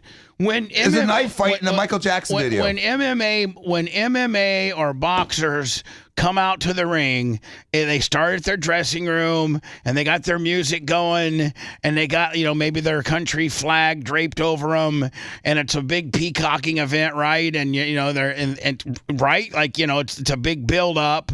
And, they don't have both guys just walk out there together and say, okay, Jim, I'm going to try to whip your ass. You're going to try to whip mine. And what do they do right before the fight? They circle the ring looking at each other. Yes, they do. And what do pit bulls do before they fight? They circle each other on the leash. So it was. If they would have allowed you and your family, given you the lead of the what's the other dog? What was his name? Did he have a name?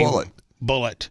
Let you spin. Now you would have been. Bullet would have shown his aggressiveness and his demeanor to you. And dogs love me, and I'm not afraid of dogs, and dogs and I bond. Even big, scary dogs, they like me. I get along great with them. I would have calmed them down. There's an obituary in the paper for a dog named Bullet. I don't know if it's a consequence or not. He lived a great life. From the East Coast. Yeah.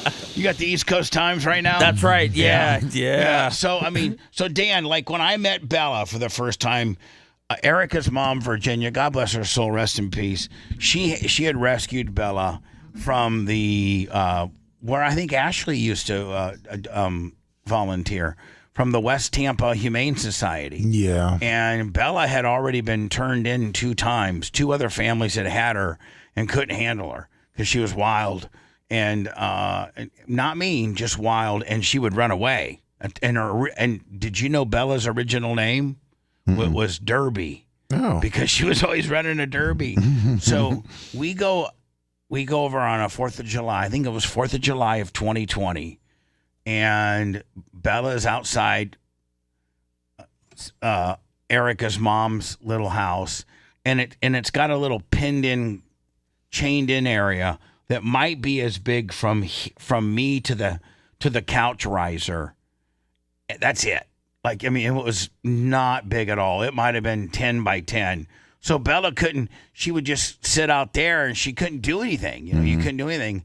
And she was she jumped when she sees somebody new. She likes to jump and like give them kisses and things like that. Well, she was causing Virginia like to get unnecessary bruising on her hands, and because as we get older, Dan, your skin gets thinner and you're more. You don't want a dog jumping on you. Well, and you're more susceptible to bruising and scratches and scratches and things like that. So Eric was like, "Listen, I think I'm going to have to take that dog back to the West Tampa Humane Society, and it'll be its third turn-in. And after a certain amount of turn-ins, they're a no-kill shelter.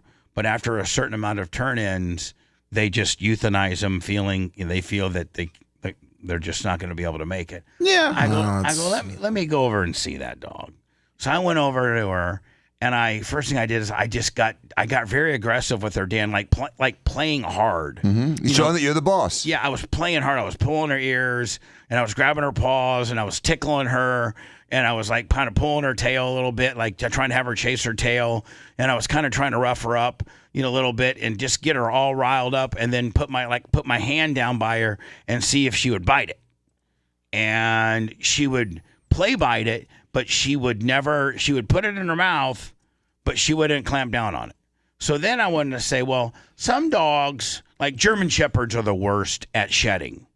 Meanwhile, some short-haired dogs really don't shed that much. They don't. So and this is in like July, I took her coat and I went opposite direction of her hair, trying to get her to shed as much as I could get her to shed. And then look at your hand to see how much she really didn't shed that much. So I told Merch Crick, Eric, I go, listen, rather than to turn that dog in, and it was 4th of July weekend, I said, let's take it to the apartment, spend the weekend with it. It was already potty trained. Like, it would tell you she would tell you when she needed to go out. And I said, let's get, before we send her back to the West Tampa Hillsborough Humane Society or whatever the hell, they're going to, she's a goner. She's a turn back in 3-timer. And she's such a beautiful dog, and she's such a great dog. So I ran her through a series of exercises. She passed, and we've had her ever since. Dan, that would have been something you could have done with Bullet. I know, and I think that the system has made it so it's destined to fail, and it's just kind of like our criminal justice system in America. And you take a dog now that's been institutionalized for a couple months, they're off a little bit. You wonder why they ended up in the institution. And then when they introduce them, they do it. You'd think that the dog shelter would know how to do this in a better fashion, but it was a bunch of idiots, and I was really, really disappointed. My kids were devastated. They were, first of all, traumatized by what was happening to Doc. It looked like an alligator was grabbing him and pulling him into the ocean. You know what I mean? Or into the river. Was Doc as much of a relaxed ride as he had over there? Was he like, get me the hell out of here? Nah, he was chill afterwards. Did he sustain any injuries? He's got like an 1.5 inch cut in his skin, but I don't think he has a tendon, muscle, nerve, or bone injury. I mean, can he walk and run? Yeah, he can walk. He limped a little bit yesterday because he was sore, but he was getting better. I don't think he's got anything specifically wrong with him. Man, but that sucks. It was really unnecessary, and it was a disaster. You know what you need, Dan, for your next animal, as you're trying to probably find one to be there. A pet rock? As Doc has probably got, maybe 1 or 2 left on him? I think he's got 6 months to Okay, but let's call it one for, let's just call it one and be enthusiastic. Just get you a nice mutt. Just get you, like Bella. She's not pure pit bull. She's like 90. We did a DNA. Do you know? They have like a 23andMe on like they do. Oh yeah, Bella did it with her dog. Yeah, you can tell. They'll tell you exactly what percent. Like Bella's like 94% pit bull and like 2% chow and 1% this and that, and so you can do. But Dan, just get like a really good temperamented pit bull, or not necessarily something so fancy and so, so so high strung necessarily. Just a good old fashioned rescue, here locally. And the good thing about them, Dan, is you don't really feel bad if something happens to them because you didn't pay that much money for them. But when you pay $5,000 or $6,000 for a dog and it gets hit by a car, then you feel really bad. But when when you pay $35 for it, and that comes with being spayed and neutered, I mean, you still love them, but Well, I mean, I don't want a Ford Hemi. I want at least a Volkswagen. Yeah. So I don't want to get too. They got some nice. They got some nice Volkswagens over there at the rescue deal. But Bubba, I mean, I didn't know what to do with that in those 30 seconds because I was like, do I poke the dog's eyes out? Do I punch the dog in the head and knock him out? Yes, but I didn't know what to do. I just didn't. I didn't know because it's not my dog. I mean, I know, but he's trying to kill your dog. Literally, he's not being cool to your dog.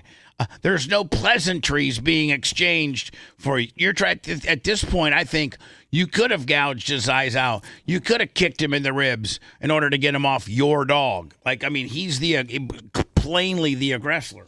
I mean, I couldn't believe it. It was my kids were the Doc got over it quickly. But my kids were really upset by it. It was really upsetting to watch. And it was like watching, like I said, like an alligator grab an animal and try to drag it into the river. It was crazy. I don't think I can play. I don't think I can play any of this NFL any of this NFL stuff and not get a copyright. Am I right? You are correct. So, I mean, can I play it with the sound down? Yeah, it's a 50-50 shot. Okay. Here is... Maybe the NFL's taken off from copywriting today for Martin Luther King Day. Maybe they did, probably, yeah. That'd be a nice little gesture. Roger Goodell gives us a little one, yeah. Yeah, Jay-Z talked him into it. Possibly, yes. Here is... This is a big play between the Bills and the Broncos. And by the way, the Broncos won, but Bo Nix broke his ankle, and he's out for the rest of the year. That sucks. So what is it now? The Broncos and the Patriots? Yeah. And is that at Broncos or at Patriots? Broncos. At Broncos. Who's the backup? Jared Stidham. Who? Exactly. He used to actually play for. I think the Patriots drafted him a while back. I mean, but has he ever been worth anything, Seth? Yeah, no. He's still pretty young. Hold on, Seth. Let me ask you a question. Yes, sir. Does he have any trading card that's worth anything at this point? Maybe one, but his parents probably have. Now, does the trading card industry, does it work? I know it works like, okay, you automatically break open a pack and there's, a Wemby or a Caitlin Clark or something, and you just know that that's worth something. But do trading cards ever work this way? Where, what's the Stidham guy? Jared Stidham 2 weeks ago was worth a nickel. He comes in and takes the Broncos to the Super Bowl and ends up being, their version of Brock Purdy, this unknown guy that nobody thought would ever see the field, plays lights out. Does that card now that was worth a nickel, right now, does that card go up in value based on his newfound performance on the field? Big time. So cards, Tom Brady? So cards can fluctuate that way too. Well, Tom Brady's rookie card, that's why they're so rare, because he was crap when he was drafted. All right, so if you got a Tom Brady rookie card his rookie year, you're Seth Kushner that tells you what cards was worth to be like, that's junk. Junk. Yeah, but meanwhile, so Seth, it does work that way where you could start out junk and you go on to be a superstar, and now your card's worth a lot of money. Of course, yeah. Anyway, I on this one particular play, Buffalo and the Broncos,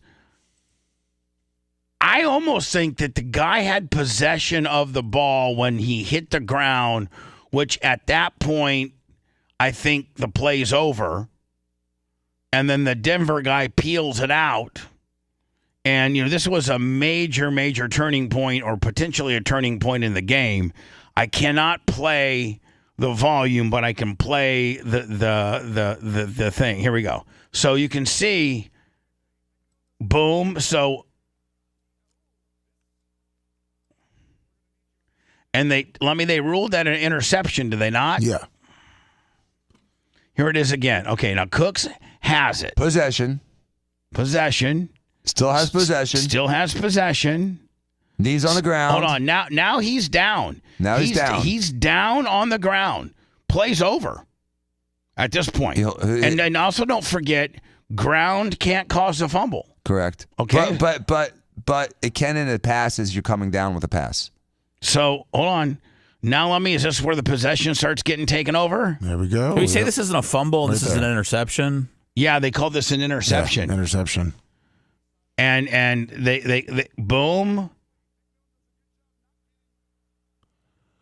Yeah, they were trying to say that he had. And again, he had similar possession, even though he didn't. In my opinion, he had similar possession when they were both going down. Here's the thing: this is the best. This is the best view. Possession.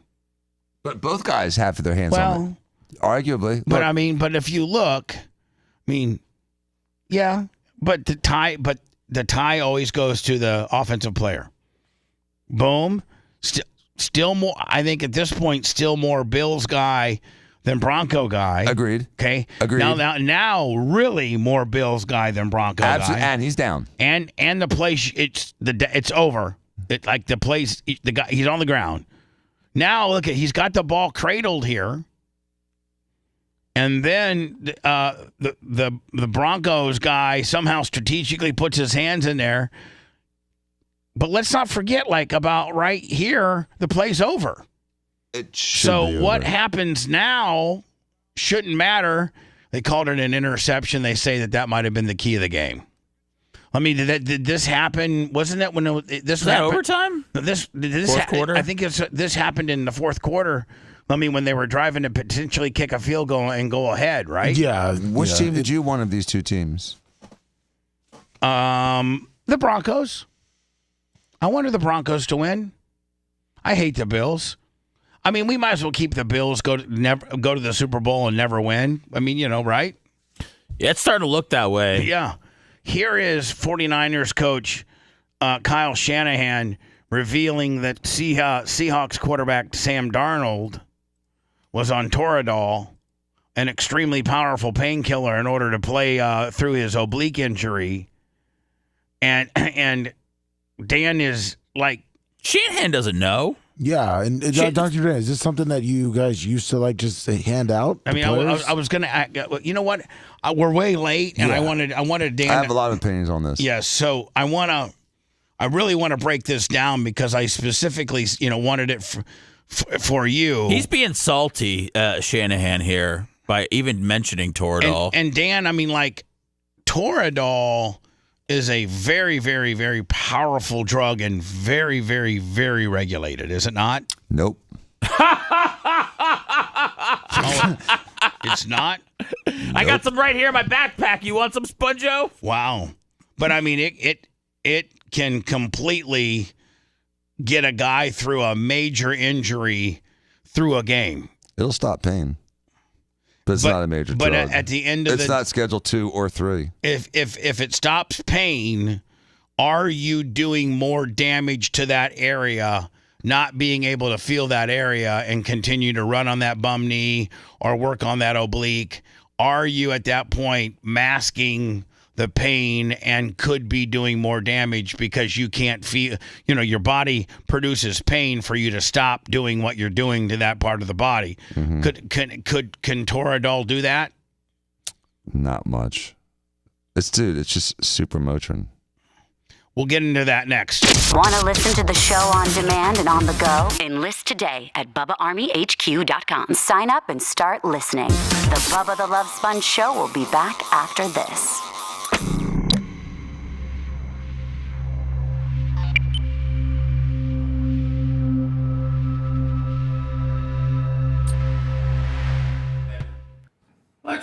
Let's just do the bit, man.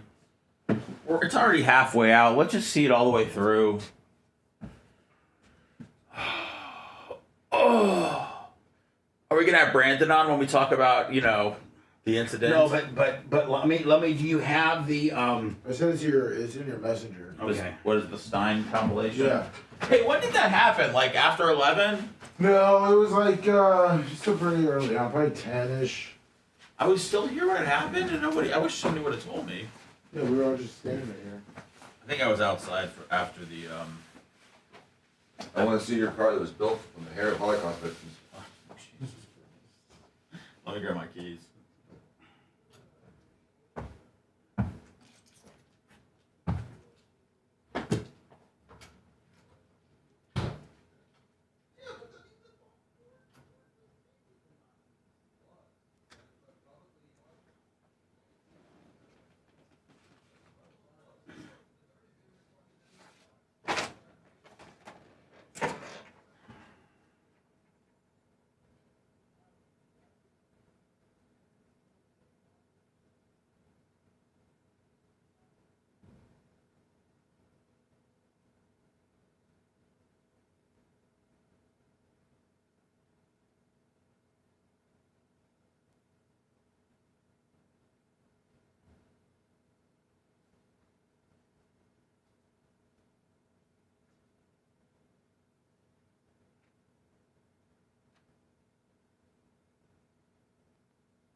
Yeah.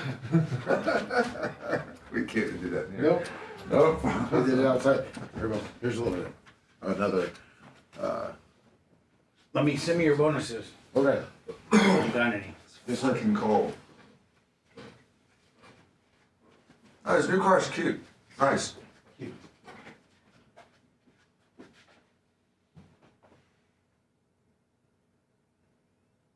Thanks, Heather Spin.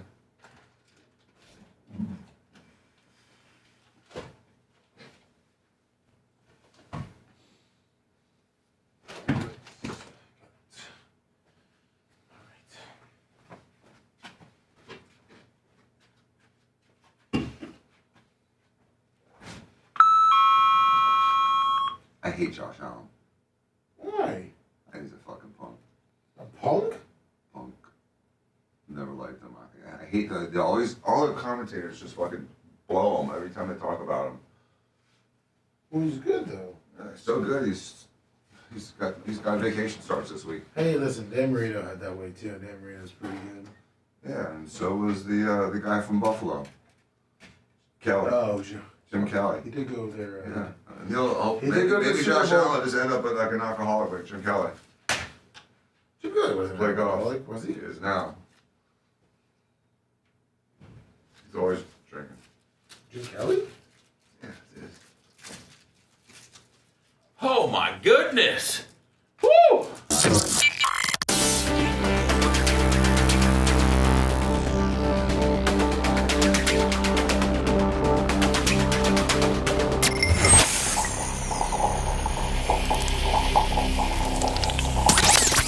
Listener-supported Sponge, it's the Bubba the Love Sponge Show. Listener-supported via PayPal, Venmo, Cash App, all at the Bubba Army. Now returns.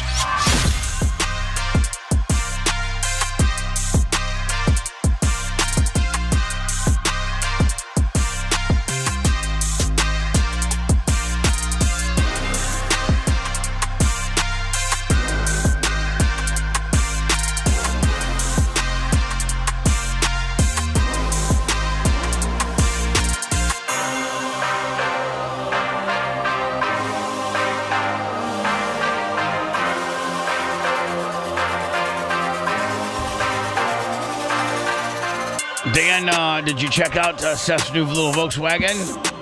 Yeah, it's nice. It's beautiful. Cute little car? No, it's great. Is it SUV or a car? It's a small SUV. Oh, okay, cool. Which is what everyone pretty much has now. Yeah. Now, how many people go out and buy like a 4-door sedan? Yeah, I mean, I got a Crown Vic, but it's not anything that, is... But I'm talking about like in 2026, like how many people go to the store and say, listen, I want a 4-door sedan? Not a lot. Here's Kyle Shanahan from the 49ers. Yes. On why they got their ass kicked by the Seahawks. Seahawks are... Oof. Yeah, I mean, I know Sam with having the oblique stuff, but warm-ups are like that, but it takes a while for the Toradol to kick in, so we knew he'd be fine once kickoff came, which that doesn't really have to do with pressure and stuff. That sometimes can affect how they throw, but usually when that Toradol kicks in, it doesn't. So Sam played really well today, but it was also just with the turnovers. Yeah, is he trying to talk smack? He said, no, he's being matter of fact and he's being factual, and he knows damn well that a lot of football players get Toradol before the game. Is that a major? No, it's not a major anything, Bubba. You didn't let me forget about. You didn't let me finish. Is that a major tool that all teams have? Interestingly, Dad was one of the first guys that started using Toradol like this.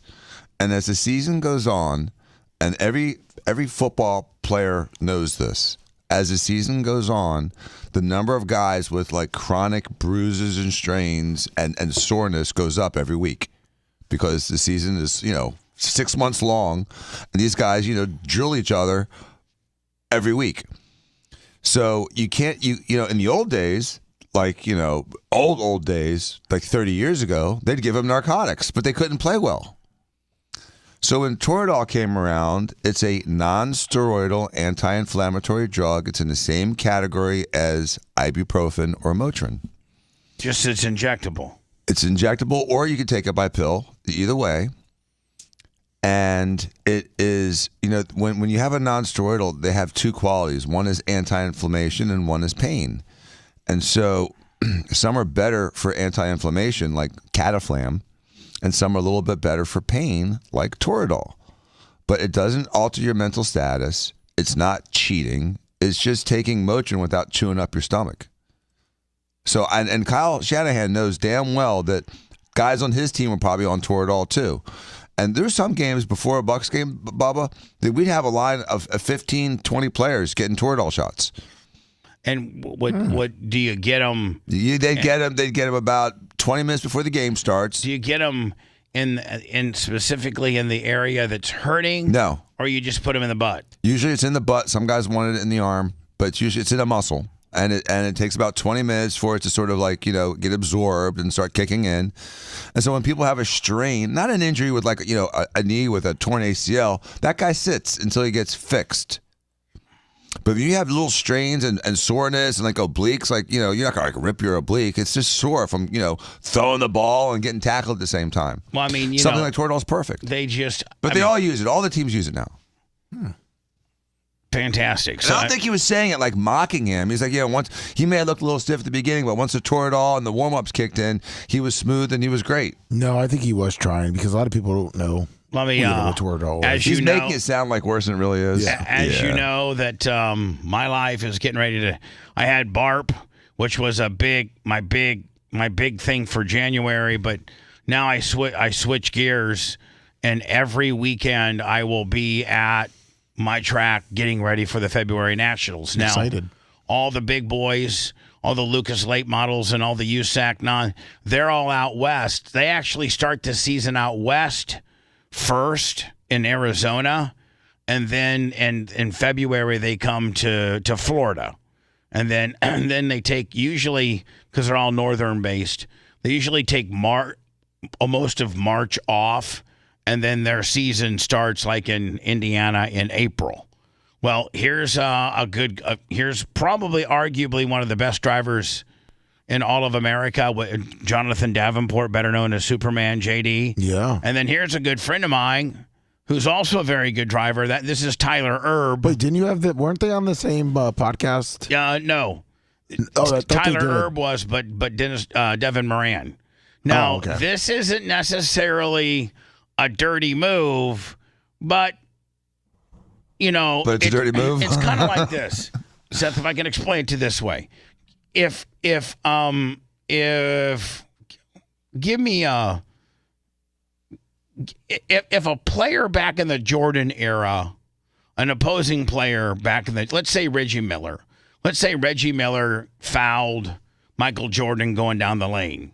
Well, they always kind of gave Michael Jordan the benefit of the doubt because he's Michael Jordan. He earned that. LeBron's the same way, and so Luka and some of the other ones, they'll give the stars the benefit of the doubt. Well, whereas, if Will Purdue went down the lane and somebody hacked him, he might not get that call because he's Will Purdue, right? Yes. Well, Jonathan Davenport is kind of the Michael Jordan where you just kind of don't necessarily rub and race him as hard as you do, the next guy. Well, Tyler Erb is such a nut job. This guy right here, he does not care. He's like the John Bird of World Outlaw / Lucas Late Model. Like, he doesn't care. Oh. Like, he'll literally get out of his car and fight you. Is he like how Tony used to be back in the day when he first got in NASCAR? Yeah, maybe even yeah. He's like Tony when Tony used to have kind of a bad temperament. Yeah. But worse. Oh. So he comes in here. This isn't necessarily a dirty move, but you're doing it to the Superman. So it's like my analogy to Jordan is, okay, it's maybe not necessarily that big of a deal when you're fouling one guy, but when you put that same hard foul on Michael, you just fouled the GOAT. Like, you don't do that to the GOAT. You know what I'm saying? Well, a lot of people don't do this to the Superman.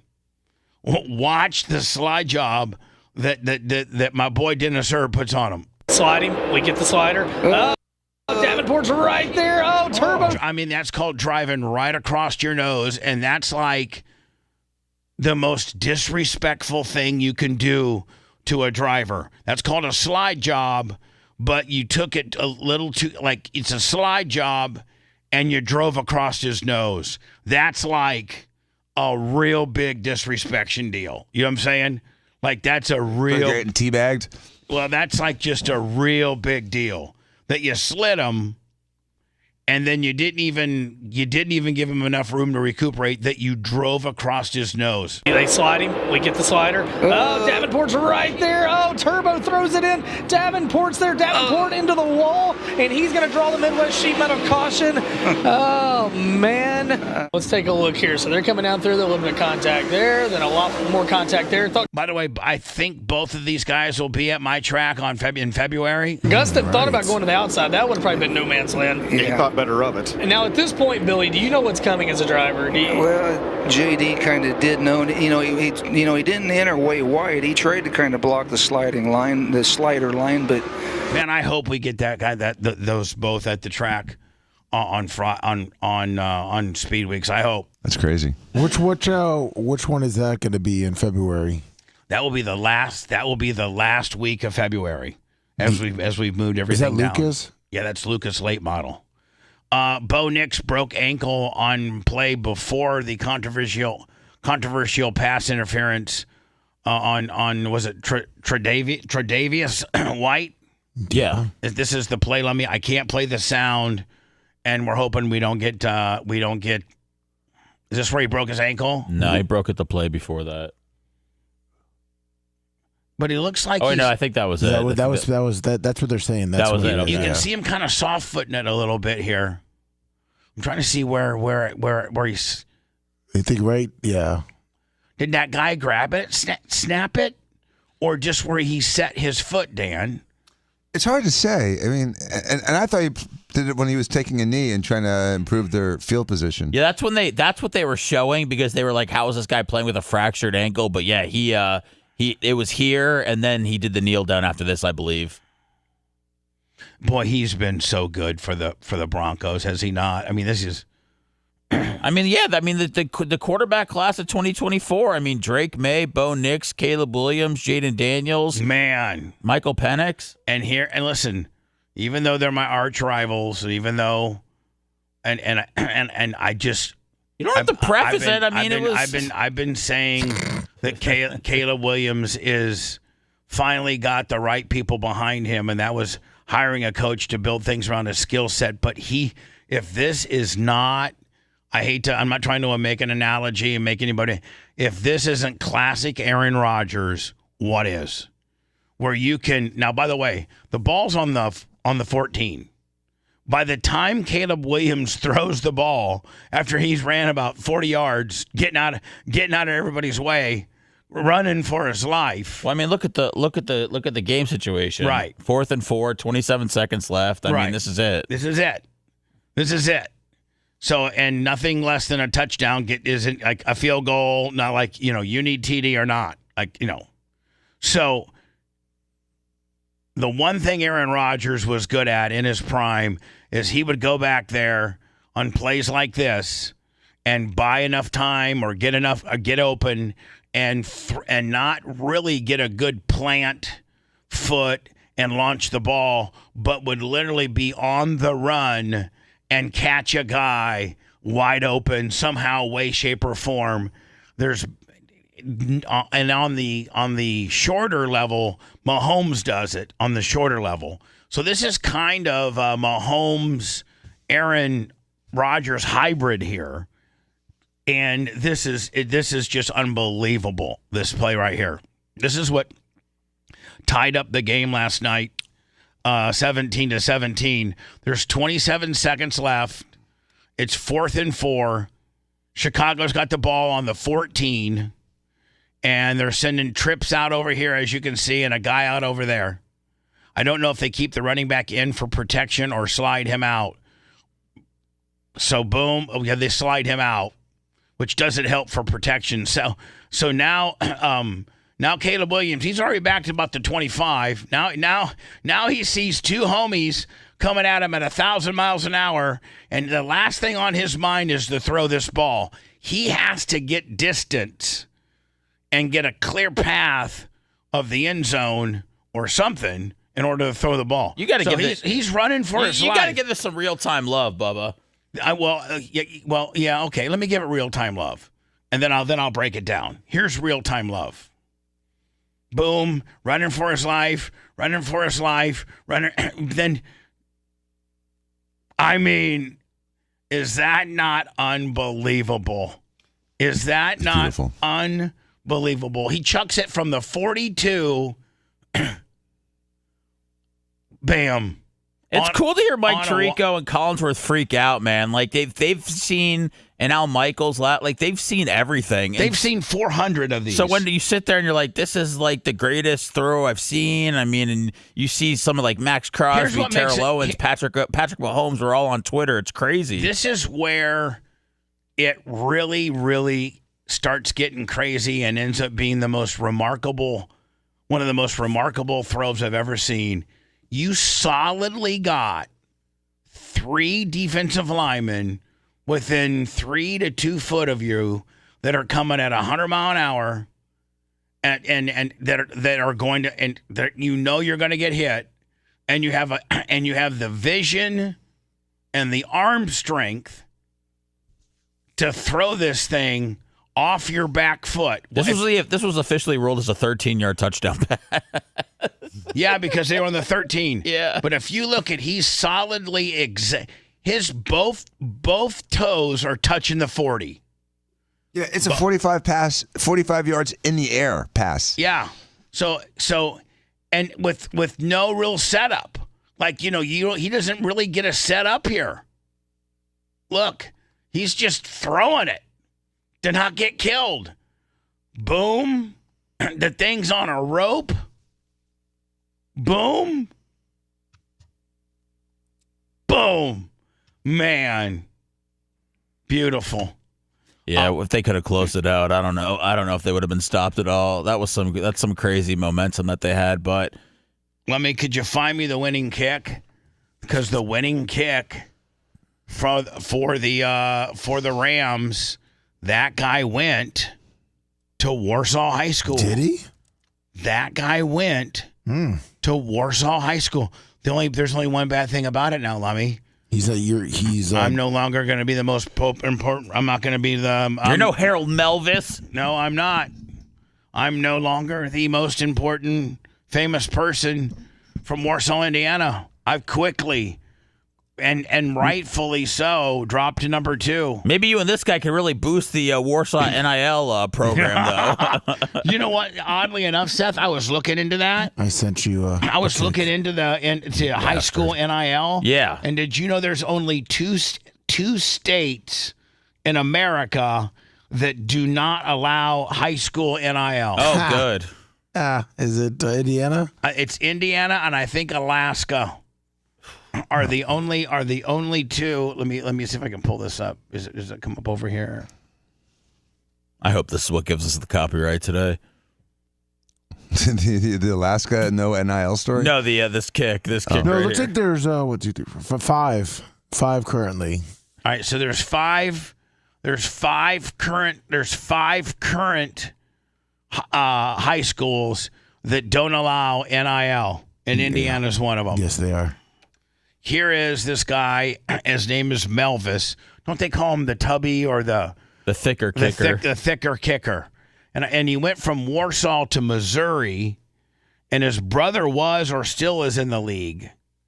And he was Warsaw, Indiana's Warsaw High School's kicker for years. And when Larry and I used to go to the game, like it's quite a tool in high school when you got a guy like anytime, Lummy, and I'm talking about high school football here. Anytime Warsaw would get within the 35, like there was no question. He was deadly within. I think his senior year, he was 5 for 6 from 60-plus yards. I'm sorry, from 50-plus yards. Wow. Like nobody in high school has got that. No, those are NFL-type numbers. Right. So he literally, in like 35 to 50, he was like 8 for 9. He missed like 3 field goals and 3 like out of 30. Like he was unbelievable in high school. Went to Missouri, had a great career at Missouri, and then I think he tried out for a few football teams. Yeah, undrafted Panthers, and then he played in the USFL, and then the Jets cut him. And right, like he's been kind of a journeyman, and finally the Raiders picked him up. And I think the Raiders, he was an opening day kicker. They've had injuries on their kicker. Yeah, the Rams. Rams. The Rams have had injuries and just ass buckets and what have you. So sometimes, like, when did he finally? He hasn't been with the Rams all year. I don't think. It was November 5th. It was in November. Yeah. So he's only been the kicker for 2 months.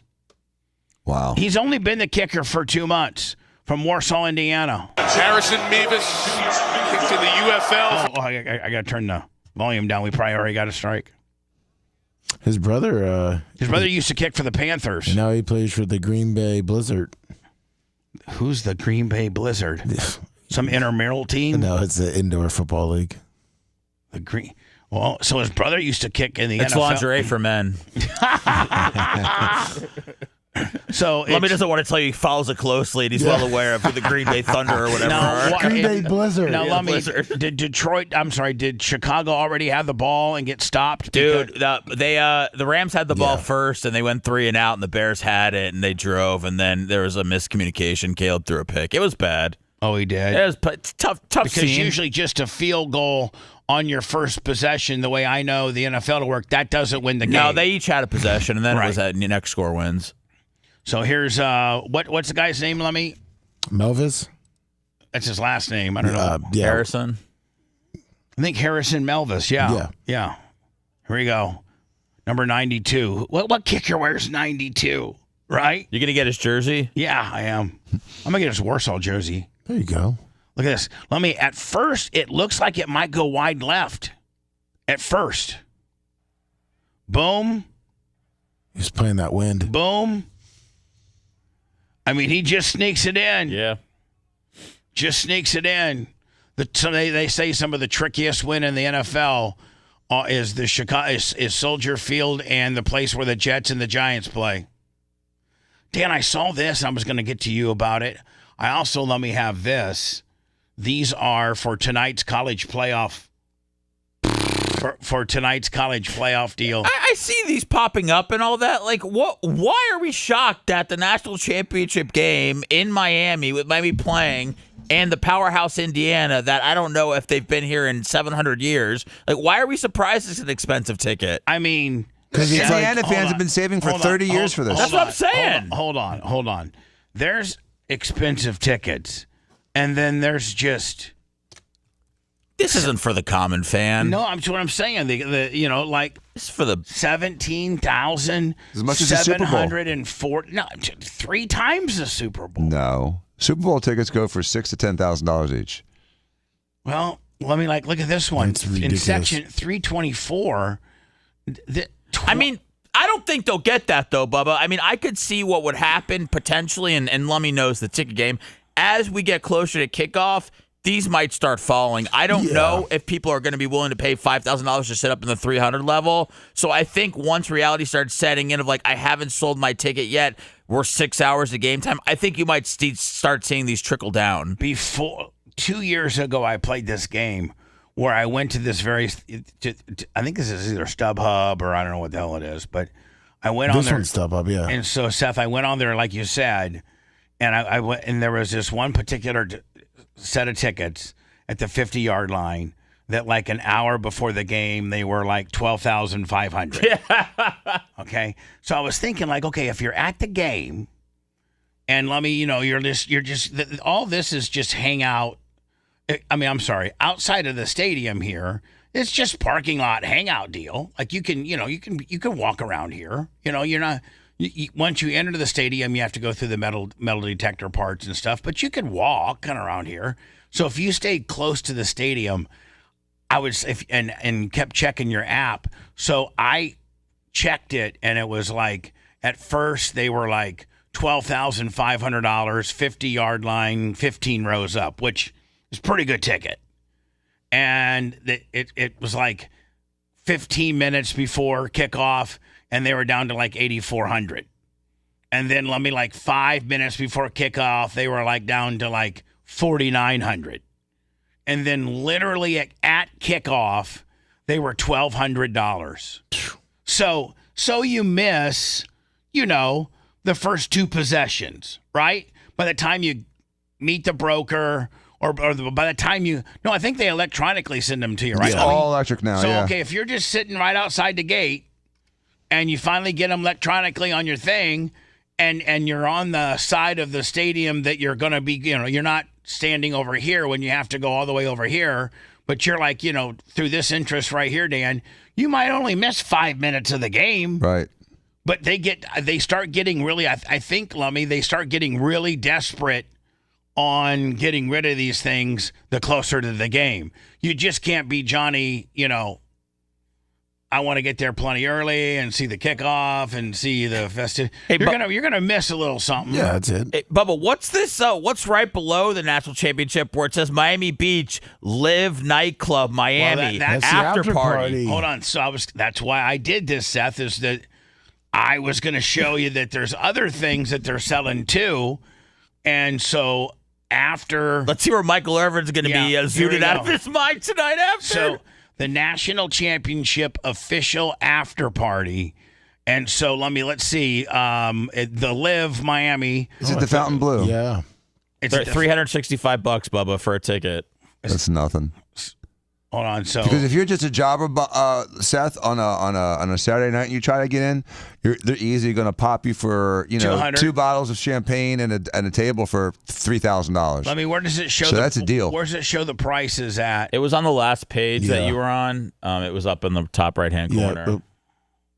You got to get out of this one. Just X out of this one. Yeah. Right here? The top right. You see up, yep. All right. So that's just to get in, right? What if you were to do VIP table deal, right? Well, if you put, Well, there's a thing. It's not letting me. No. If you go back to it says get tickets, you can click on get tickets. Okay. Boom. It's right where the number is up in the top right. Right there. Get tickets. So this is going to show me how much if me and Seth wanted to There be you big go. ballers. Seth, if you and I wanted to be big ballers and had some bottle service and stuff like that. Yeah. Early arrival. Female or male. So if you want to get there early, they're going to charge you a girl $55 and a guy $80. General admissions sold out. General admission tier 3 for a female sold out. General admission tier 1 for a male sold out. General admission tier 4. Would the tiers be like access to whatever areas? VIP just also being able to go in late. You know what I'm saying?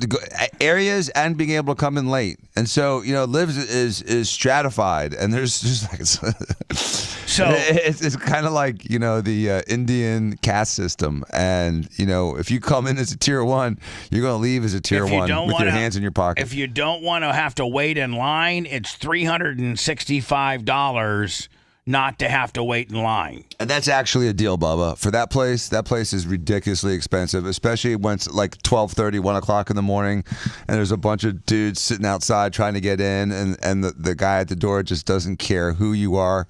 He just is going to just keep ignoring you. All right, so I'm trying to find, so right now, Seth, if you and I were to go there and not have to wait in line, it's going to cost us $700, just me and you. Well, together. Got $120 in fees. Yeah. $730 just to be able to get in and go to the nightclub. And we're not $40 drinks probably. And are we going to have access to the tier 2 and 3 women, or we will not have access to the tier 2 and 3 women? I think we have access to, maybe if we're lucky, the urinal. If you liked that segment, then you'll definitely like the new redesigned BubbaArmyHQ.com. We'll be back to the Bubba the Love Sponge show after this.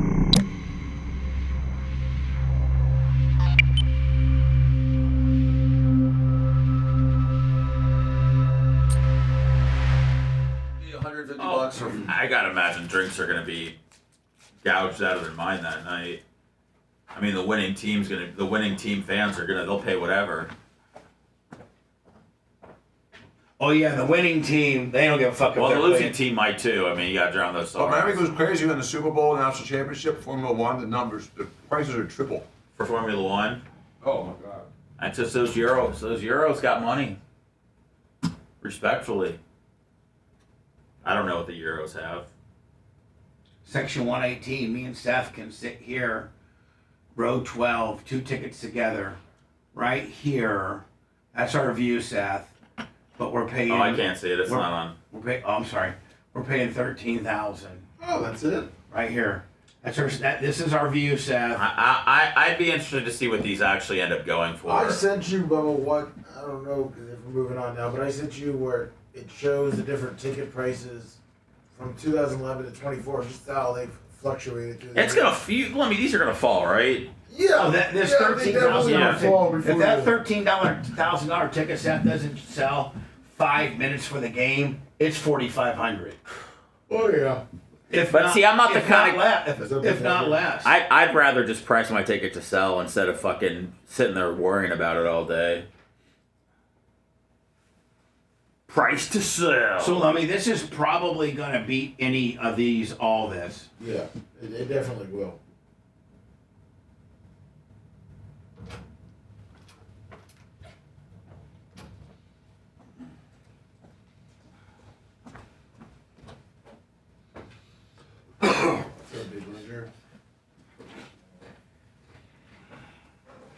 Macho, do you want us to talk about that on the show? I got a text about a dress code situation. Dress code? Macho had he's got a dress code situation he texted me about. Woo!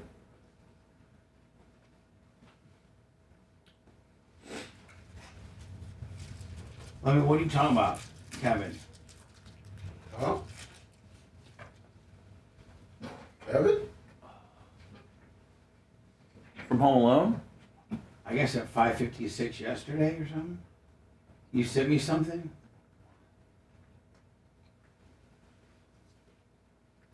Well, that was from Wednesday. Oh, okay.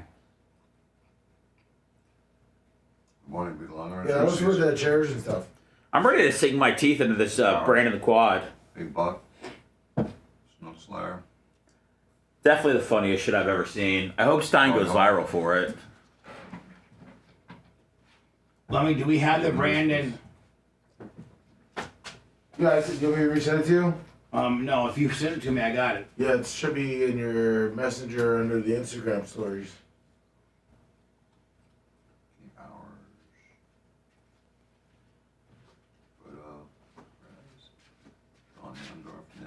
Is this it right here?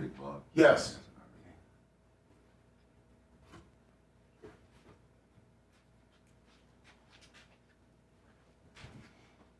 All right, my guy's coming. We're canceling the after show, Lummy, and I got my guy coming at 11. 11? Okay.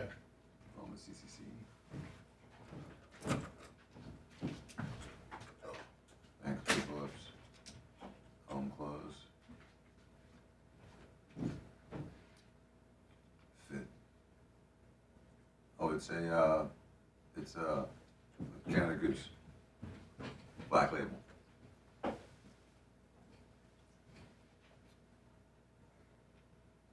It was 35 this morning, Barbara DeRush.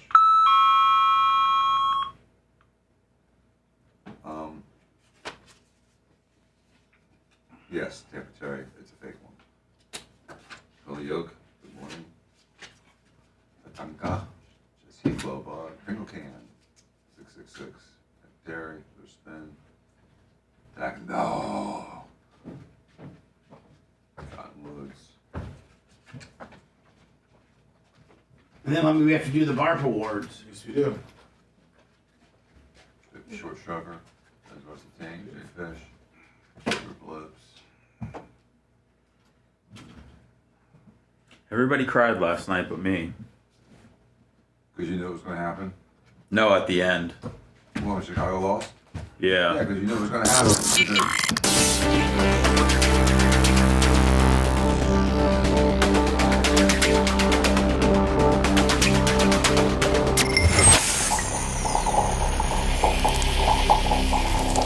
Speed, power, performance, and top-notch results on the turf and on the track. Skag Power Equipment is mowing down the competition. Built by hard-working Americans in state-of-the-art facilities, Skag machines are made to last. Don't get left behind. Visit your local Skag dealer to discover the Skag difference for yourself. Skag, simply the best. When the sign said long-haired freaky people need not apply. The Bubba the Love Sponge Show, listener supported via PayPal, Venmo, and Cash App, all at the Bubba Army, now returns. Need not apply. Lummy, I missed a 200. It was late. Mushroom Mitch got it in late yesterday. 200 on the PayPal. Fish on the J. $100 so far. The horn sounds extra powerful today. Yes, it does. The cold weather's helping it. PayPal, Venmo, Cash App at the Bubba Army. Thank you so much to you guys. Is it like an engine? More air gets to it? No, I think Lummy, I was used to the sound of it with as many people being here on Friday, and more people between me and the horn probably adds somewhat of an insulation barrier. And I can't hear this. Like, it sounds really crisp and loud this morning. Speaking of this morning, I go to my truck. I got to wait in there 5 minutes because I ain't got no ice scraper. I ain't going to get no credit card and scrape the ice. I'm just going to turn the heat on and on the defrost deal and let it go. But Florida, it's very rare. As obviously, you know, we're based out of, globally out of Florida, Tampa, Florida. Very rarely do we get, snow or ice on, frozen ice on your windshield if your car stays out. Rarely. I mean, I thought it hasn't rained and snowed in Tampa in 40 years. Yeah, it's very uncommon. It doesn't happen. And I think they got some type of accumulation in the panhandle Yeah, they did. Yesterday. So hard for me to believe. half Look an at inch. these images right here. A lot of people out there having a good time. Hard to believe this is Florida. That snow creating a glimmer of a winter wonderland in parts of the Panhandle today. West 2's Jesse Pagan went chasing the fresh powder, as I like to call it, where Mother Nature ultimately delivered. I'm one of those just step the similar thing. It's another busy Sunday at Big John's Barbecue and Donuts in Bonifay. From sour cream cake, blueberry cake, we've had red velvet with cream cheese. But the conversation's less about the frosted donuts and more about the frosted town. How about that snow we're getting, man? I know that velvet donut's pretty good, but that snow we're getting. It's neat how they link a snow story into a barbecue shop. I know, it's a real stretch, man. It's not neat. It's stupid. It's small town. Just show us the fresh powder. I know. I want to see the toothless guy. Small town TV at its finest. Horrible. And yeah, that's all they talk about is how big the flakes were and how we got it. Woke up this morning, walked outside, and it was snowing. Jonathan Kirkland is a big Last time I know, it was snowing. John's regular. I'm going to turn my jet ski into a snowmobile. This isn't And at Florida. breakfast, Get out of here. this morning's snow is all he and Hasten Deal could talk about. As a Florida man, it's wild. It's wild. I'm still not used to it. For days, forecasters expected snow in this area of the Panhandle west of Tallahassee. Overnight into Sunday, the National Weather Service upgraded their advisories to a winter storm warning.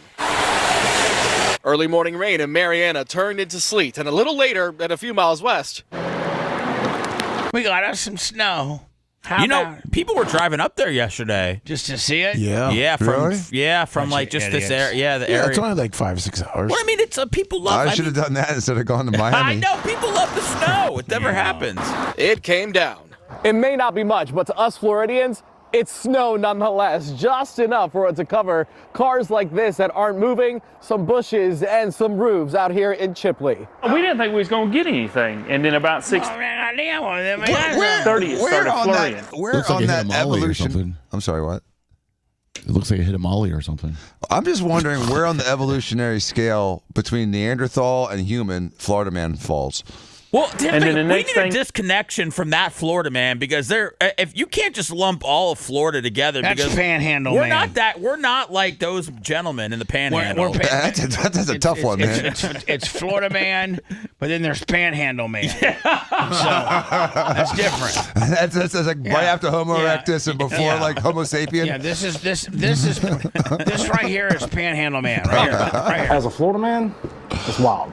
It's wild. I'm still not used to it. For days, That's Panhandle So man. Panhandle man is so stupid he doesn't realize he's not Florida man. Right. We love the Panhandle. It okay? came down. Our two We markets love that are out there. I'm just teasing. We have I'm two- just teasing. We have two Come on. affiliates in the Panhandle. I love the Panhandle. I love them. I love odd numbers of chromosomes. We love we That's love you guys.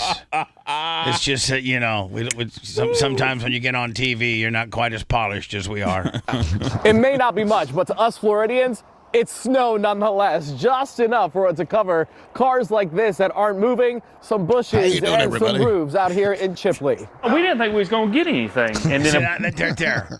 I don't want all you Panhandle men to think that we think bad about you, but none of you. Come on. The majority of our listeners don't sound like this. I don't think so. Listen. we didn't think we was going to get anything. And then about 6:30 it started flurrying. And then the next thing you know, they were huge. Then they just look like softballs coming down, just flat. Get out of here, just buddy.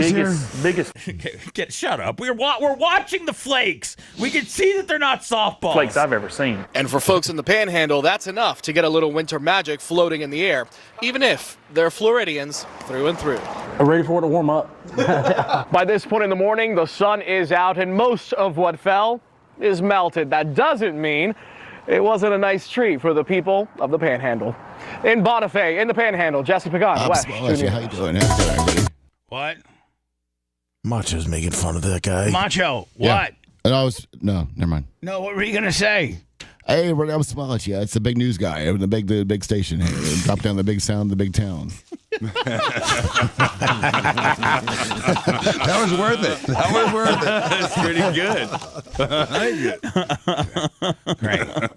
So, Lummy sent me an article that this is the average secondary market ticket price for college football national championships through 2011, and like what the average price was going off at kickoff.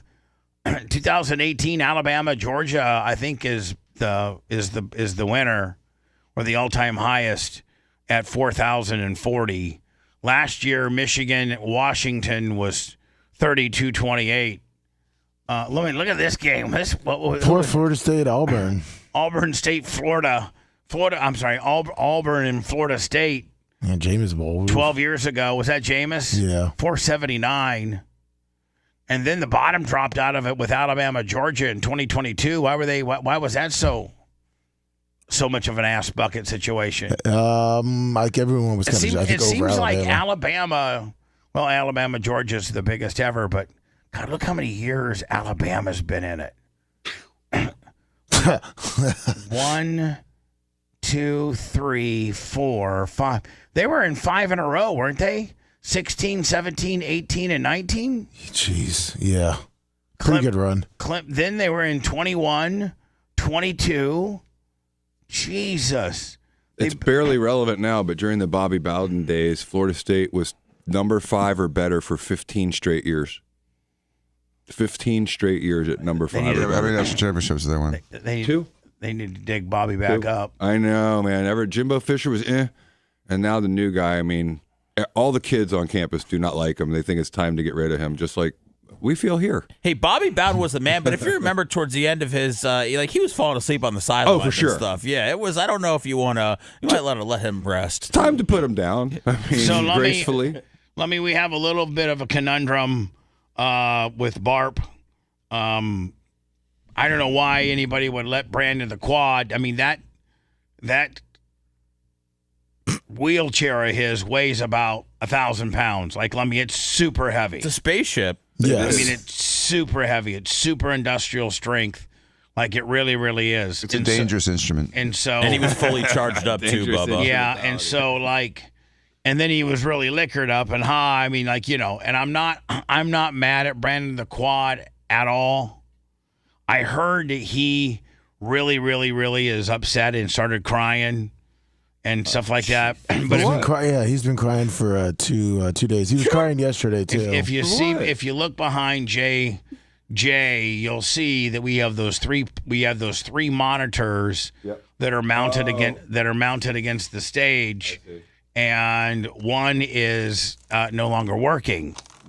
That's because Brandon the quad was trying to, I don't know if he was showing off and trying to do his 3-wheel motion, or he was just being innocent and backing up. Yeah, he thought he was going straight, but he was going backwards. Well, in his defense, I saw him gingerly try to make it past the cooler and the front post out front, and everyone tried to make space for him.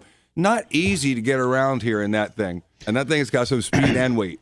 Well, Counselor, I appreciate your argument. What do we need, more ramps or something next year? Counselor, I appreciate your argument, but your argument's stupid due to the fact that there's no major electronics out there between the Yeti cooler and the pole. There ain't much you can really hurt. True. But when you're in here, you might want to maybe be a little more mindful of where your 12,000-pound wheelchair, I know it's not 12,000 pounds, where you're maneuvering it. And I don't blame Big Red. I can't blame Big Red for anything anymore. Now he's so mad. But I blame those people that were in here with Brandon that were getting him that close to the television monitor. Can we name names? Would that be Lummy? No, I was up at the. I don't know. Do you know Seth names? Do you? No, I didn't know this. I didn't know this happened, Bubba. I didn't even know it happened while I was here. I only saw this on Stein's Instagram. I didn't. I had no. I didn't even. It didn't even get leak out when I was outside that, oh my God, Brandon the quad was drunk and he just backed into one of the TVs. Because you kind of felt bad because he was crying. Yeah. Because I was with him. I was actually in the room, Jay, when it happened. I was up here talking to Tim Pool guys. I didn't even see him. Said hello. Tim Pool wasn't here. It wasn't here. His guys were here. Oh, okay.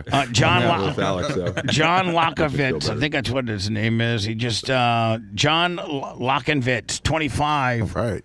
To slow down, to get Brandon some new brakes for his wheelchair. I was talking to Tim Pool's his producers and stuff. They've been down to the Rumble location, our headquarters, for the past week or so, and trying to cut some type of deal. I was talking to those guys, and then word got to me that he had hit the TV, and I was here. I was in here.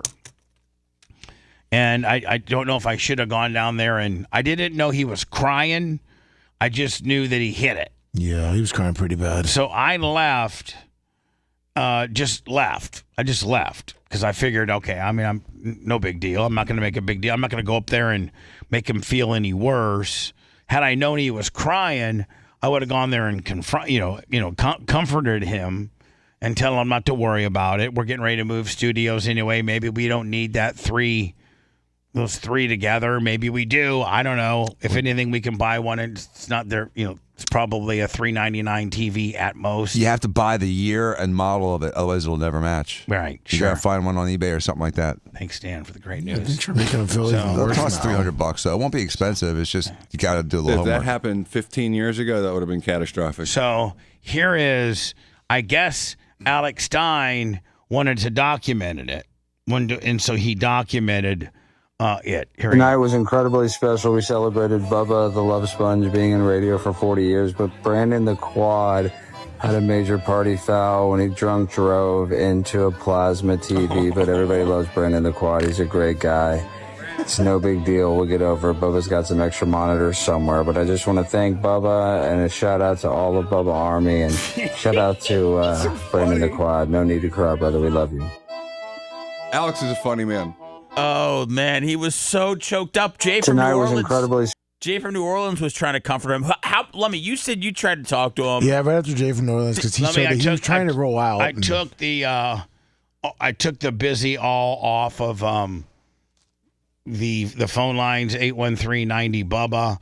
If Brandon the Quad or anybody else wants to call in, his hot mom, anybody wants to call in with any type of other insight as to what happened, I'm not mad at Brandon the Quad at all. It is funny though, right? I mean, I know he was sad, but it's funny. Yeah. I mean, you're not going to make him pay for it. Demonstrably funny. Very funny. I don't want to make this a serious deal, but I mean, this was a drunk driving deal. 100%. I mean, should have taken the keys. Right? I mean, right, Sponjo? I mean, well, yeah. I mean, I think it. What do you just flip off his chair and make him just sit there? Yeah, you unplug it. You take the charge out, Dan. There's a kill switch. There's a switch. You hit the kill switch. Yeah, he was sucking down some Coors Light. Yeah, he was really tore up. And guess what? On top of that, I'll just go. While we're talking about Brandon, just pile it on.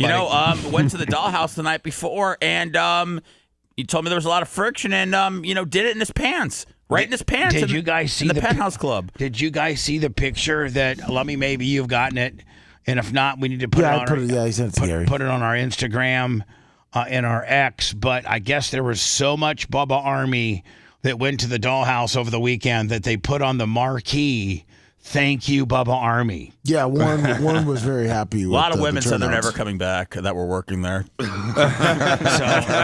let me if you could send that to me as well. Yep. Let me know when you got it.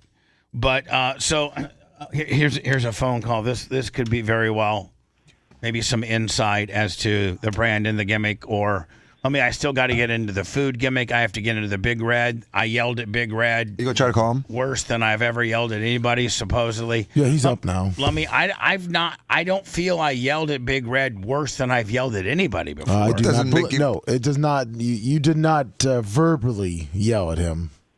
No, he mentally yelled. And I looked at him with eyes. And did I just calmly You pretty much gave him that "I'm very disappointed in you, Big Red." I've gotten the Bubba stare before, and it's not good. You gave him the stare and pretty much said that you were disappointed. That's worse than a rant. Well, you can't win for losing. Calm.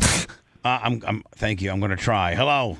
And I'm sending you the picture of the dollhouse. What's up, Bubba? It's Brandon the Quad. Hey, Brandon the Quad. How you doing, my friend? We're putting a breathalyzer on your chair. This is who we really wanted to talk about. So tell us what happened, buddy. I saw a video of the aftermath, and were you crying? Well, I was a little stoned, so I kind of got emotional.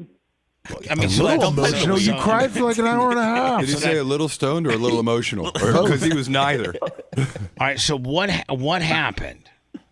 So I was just sitting there talking to Dave Tate at the stage, and then he tried to turn my chair around, and he's the one that backed me into it. Oh,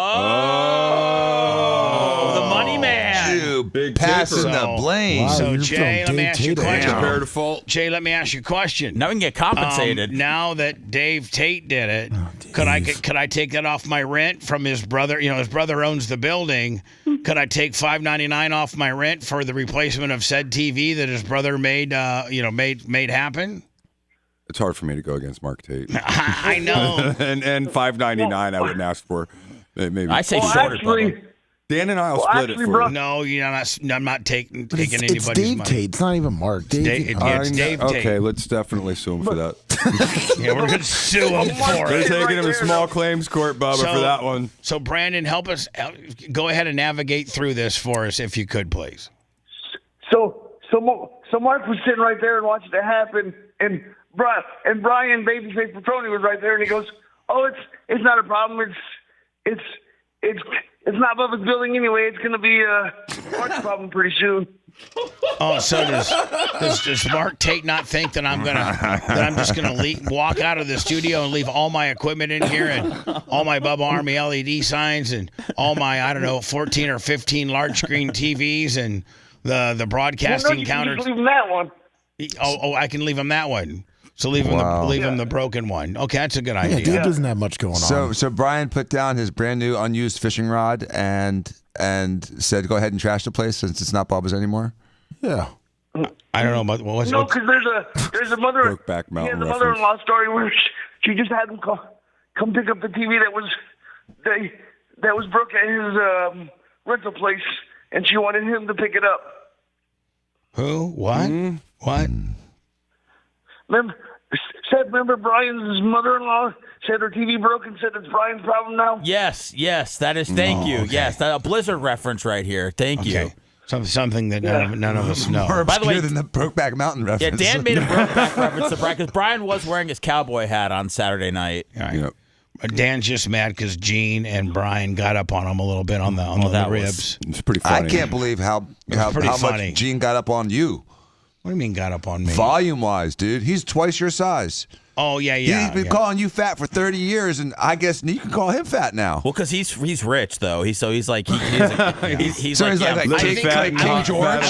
fat, but I'm rich. Well, here's the thing about me and Gene. King George. Here's the thing about me and Gene. We might weigh the same. I could maybe even be 5 to 10 pounds heavier. We're just proportionately different. Like I don't carry all my weight in my big front belly part. It's on your testicles? No, I just carry it. I mean, I got like a big ass. I got big legs. I got big shoulders. Yes. I got juicy Kardashian ass. Dan, you've seen me naked. Your ass is juicy. No. You got a juicy ass. You got that macho. Bubba, you have more proportional muscle. Well, no, but I'm not mass. even going to say that. It's just that Tight. I don't you know what? Because I don't drink beer. Neither does Gene. But Gene was mean. He was mean that night. Gene was mean. Yeah, he was. He was mean. Like I don't know why he was mean, but I don't proportionally have what older men tend to like. They get this visceral, hard fat around their abdomen area. I don't have that. My like the quote unquote beer gut, like the world's strongest men guys have. Right. I don't big keg belly. I don't get that. Lasker's starting to get that a little bit. And I know that he doesn't drink beer, so I don't know if your body, as you get heavier, like Dan, as you get heavier, what determines where your body puts it? Your sex and your cortisol levels, and your genes, and your genes and your testosterone levels. I mean, it all affects it. What you don't want is a bunch of inside fat, that visceral fat, because you can't get rid of it. Right. So. Anyway, Brandon the Quad, thank you for giving me some insight with regards that the Tates might be behind. That gives me a lot more ammunition on this whole situation, knowing that, one, David Tate caused it, and two, Mark Tate knows about it, and three, then he kind of arrogantly and cockily said, don't worry about it because, this building's mine and I can do anything I want with it. Well, isn't that Babyface that said that? Yeah, Brian said that. Yeah, not the Mark. Tates. Oh, not the Tate. But I mean, Mark was saying Dave doesn't have much going on, so maybe he can just take this place over. Oh, that would be great. Yeah. Yeah, I think that might be their plans. Turn it into a pizza place. I've actually he'd probably do pretty good business. Yeah. I've been told that Tate may not release this or relist it, that he may make it him and his boys' clubhouse. There you go. Between upstairs, That's what I would do if I were him. and downstairs. And if you didn't need the money, Jay, for the rent, he'd make it your clubhouse. I'd have garage downstairs and clubhouse upstairs. Yeah. So, granted, I'm thinking Tate is leaning towards that. Hey, Brandon, how was the Penthouse Club? Or it was the Dollhouse. Dollhouse. How's the Dollhouse? Seth. Sorry. Come on, do the right place, Seth. I don't know. The Dollhouse loves us. The Dollhouse are the ones that put us on the marquee. I don't go to these places, man. I know, I'm sorry. but you need to know. I don't. Well, it was so awesome that when I got home, I had so much friction on me that my mom had to change my condom because it almost came off. Really? He had five girls dancing on at one time. So they gave you so much friction, they rubbed off your condom catheter. Yeah. I'm sure it was clogged already. Somebody said, where did you end up putting the Milwaukee 30 packs? We got those? They were by Bob. I don't know where they went. I mean, we've probably lost the two. He completely ruined the mom thing now. Jesus. Oh, because she had to change his condom? Yeah. What's going on? Bubba, I'll go check right after this, but they were by Bob. That makes her hotter, though, because she's my angel. Okay, they were by Bob, and Bob stayed in one place all night long? He should have, yeah. Bob the punching bag. Oh, Bob the punching bag. I thought you meant Bob, Cocaine Bob. Oh, Cook. no. The inanimate object that doesn't move. Okay, all right, cool. Brandon the Quad, don't worry about the TVs. I'm so sorry that you got so upset. Even the landlord is, who supersedes me. He said, "Don't worry about it." I say, "Don't worry about it." Did you have on the overall and all the barps that you've been here? Is this one? I rate this as one of the best ones. Yeah, me too. Well, every barf is good, but thank you guys for so much that you do. And Sarah Lasker is really pretty. Yes, Sarah Lasker is very pretty. Don't say that too much, because Gene was. Anyway, Brandon the Quad, we love you. We got to let you go. I love you too. Bye-bye. See you next year. Gene was being kind of a dick. Yeah, he was. A lot of people said that. Why? I think he's a dick till you need him, right? No. Gene's like Dan, like that, sort of. No, he if you was don't just know him well. Gene does that on the air. Like he goes. But he was just usually he's a little bit nicer than that, and he seemed annoyed. He seemed, yeah. I asked him to do a shot, and he looked at me like he was going to kill me. No, he does. He said he doesn't drink at all. I know, but it's like I don't understand when he's here on Wednesday. I'm gonna say, Gene, we got so many complaints. What did he say? Can you just give me can you give me one example of something that he did that was mean? I really don't know. I just think, in my opinion, you guys can chime in. It was just his overall approachability and demeanor. He was lovely with me. Sarah was even yelling at him because he was being such a dick. Yes, Sarah came up to me and and gave me a big hug and a big kiss on the cheek, which was really, really great for Sarah because she's never done that. And she said, I just want to let you know for, putting up with my husband, and he loves coming on the air. And I just wanted to say thank you. And I go, I wanted to thank you for trying to, for keeping him as calm as you possibly can. And you've been such a great, great, great thing for him.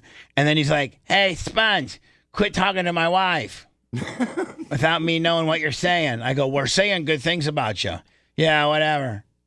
Sarah, come on. I thought he was loving life. He was wearing the Rico Abreu, like the hat that had the fake hair on the back. He might have had something personal going on. Yeah, something. We're going to have to get into that. Gentleman. I'm running late. Well, I got lots of stuff to get into, including, we may start the BARP Awards, or maybe we'll just do it tomorrow. Yeah. The infamous BARP Awards. When I come back, at least give me the categories. Okay. Okay? Sounds good. All right.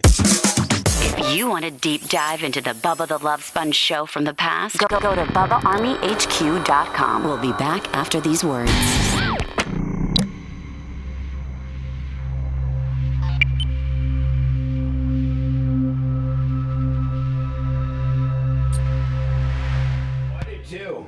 And I tell you, I love hanging with Alex. Mark Tate is so funny. I hung with him for a long time. He's a pimp, man. He is. Do you remember him and I giving you crap? He's old school. Do you remember us talking to you about like what you did when you were with the old school like musicians? Yeah. Oh yeah. Yeah. We couldn't get over it. He was having a ball fucking with you. That might be. He's a good dude. I like him a lot. He's a lawyer, and he's never had a case. He's one of those guys like I keep telling Trey that just because you go to law school doesn't mean you have to practice law. There's a lot of really successful guys that are lawyers that never touch law. He'll write some letters here and there, like you know. Well, Like, he just use it for business. People that own he uses it for his real estate business. He's a all lawyer. politicians are Outside of the lawyers. environment. So it just teaches you to think differently. All those dog smells, blah blah. It's all a. That was distracted by the smells. Yeah, that's the thing is, and then now they're also they're heightened.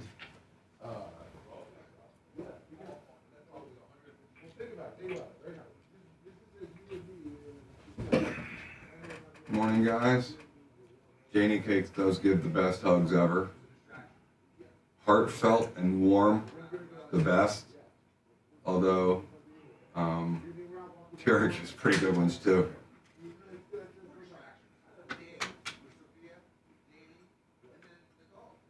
What up, Greg D? It was great seeing everybody. Grouper Lips, thank you. I just gave Dan his coasters. What up, LM Clothes? Costeca, right? Is that it? Not Costica? Costeca? Good morning, buddy. What's up, Xerxes? Yins are in Florida. Good morning. Grouper Lips, Jess Heat, Glenn Longnecker. What up, everybody? Attack of the Dog. Semi-Otter Glass Travis. Mitch, it was great seeing you. Big Buck, great seeing you, everybody. It was a ball. What's up, Berto Perez? Big Buck. It was great seeing you, too. What's up, Big Buck? He has the biggest hands. Big Buck's a big boy. He's awesome. What's up, Arbiter Rush, Bob Cook, Stop and Go Steve. Robbie Woody. Oh, good to see you too, Internet Fred. What up, I gotta call you the police. Whoop, whoop. Glenn Longnecker, Heather Spin Instructor, Stacey M. Gregory. Good seeing all y'all. Thank you, Nick. I appreciate everything you do for the family, buddy.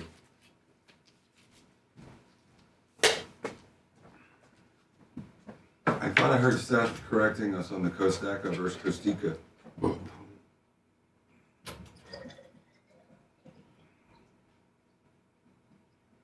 What up, Mitch? Nice hanging out with you. Always.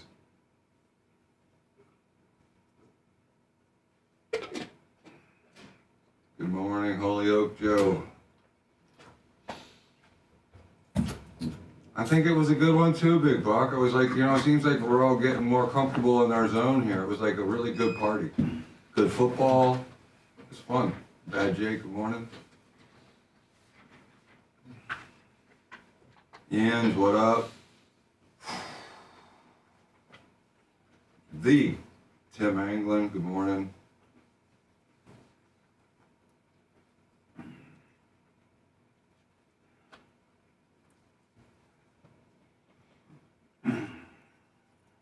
I think everyone was on another level, Jake the Handyman.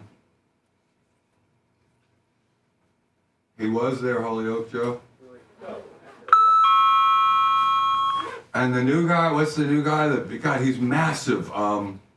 The first guy that entered into the Hall of Fame, Bubba. That big fucker. Oh. That guy's like 6. He make Lummy look small. What up, Chub It Up? Chub It Up, Spice. That guy.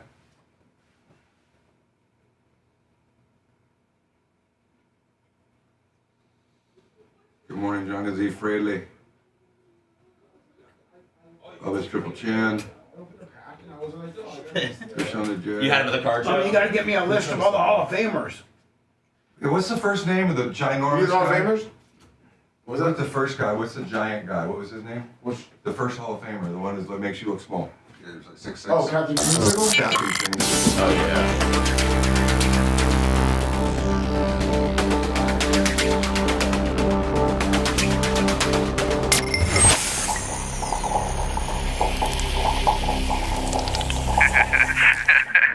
The Bubba the Love Sponge Show, listener supported via PayPal, Venmo, and Cash App, all at the Bubba Army, now returns.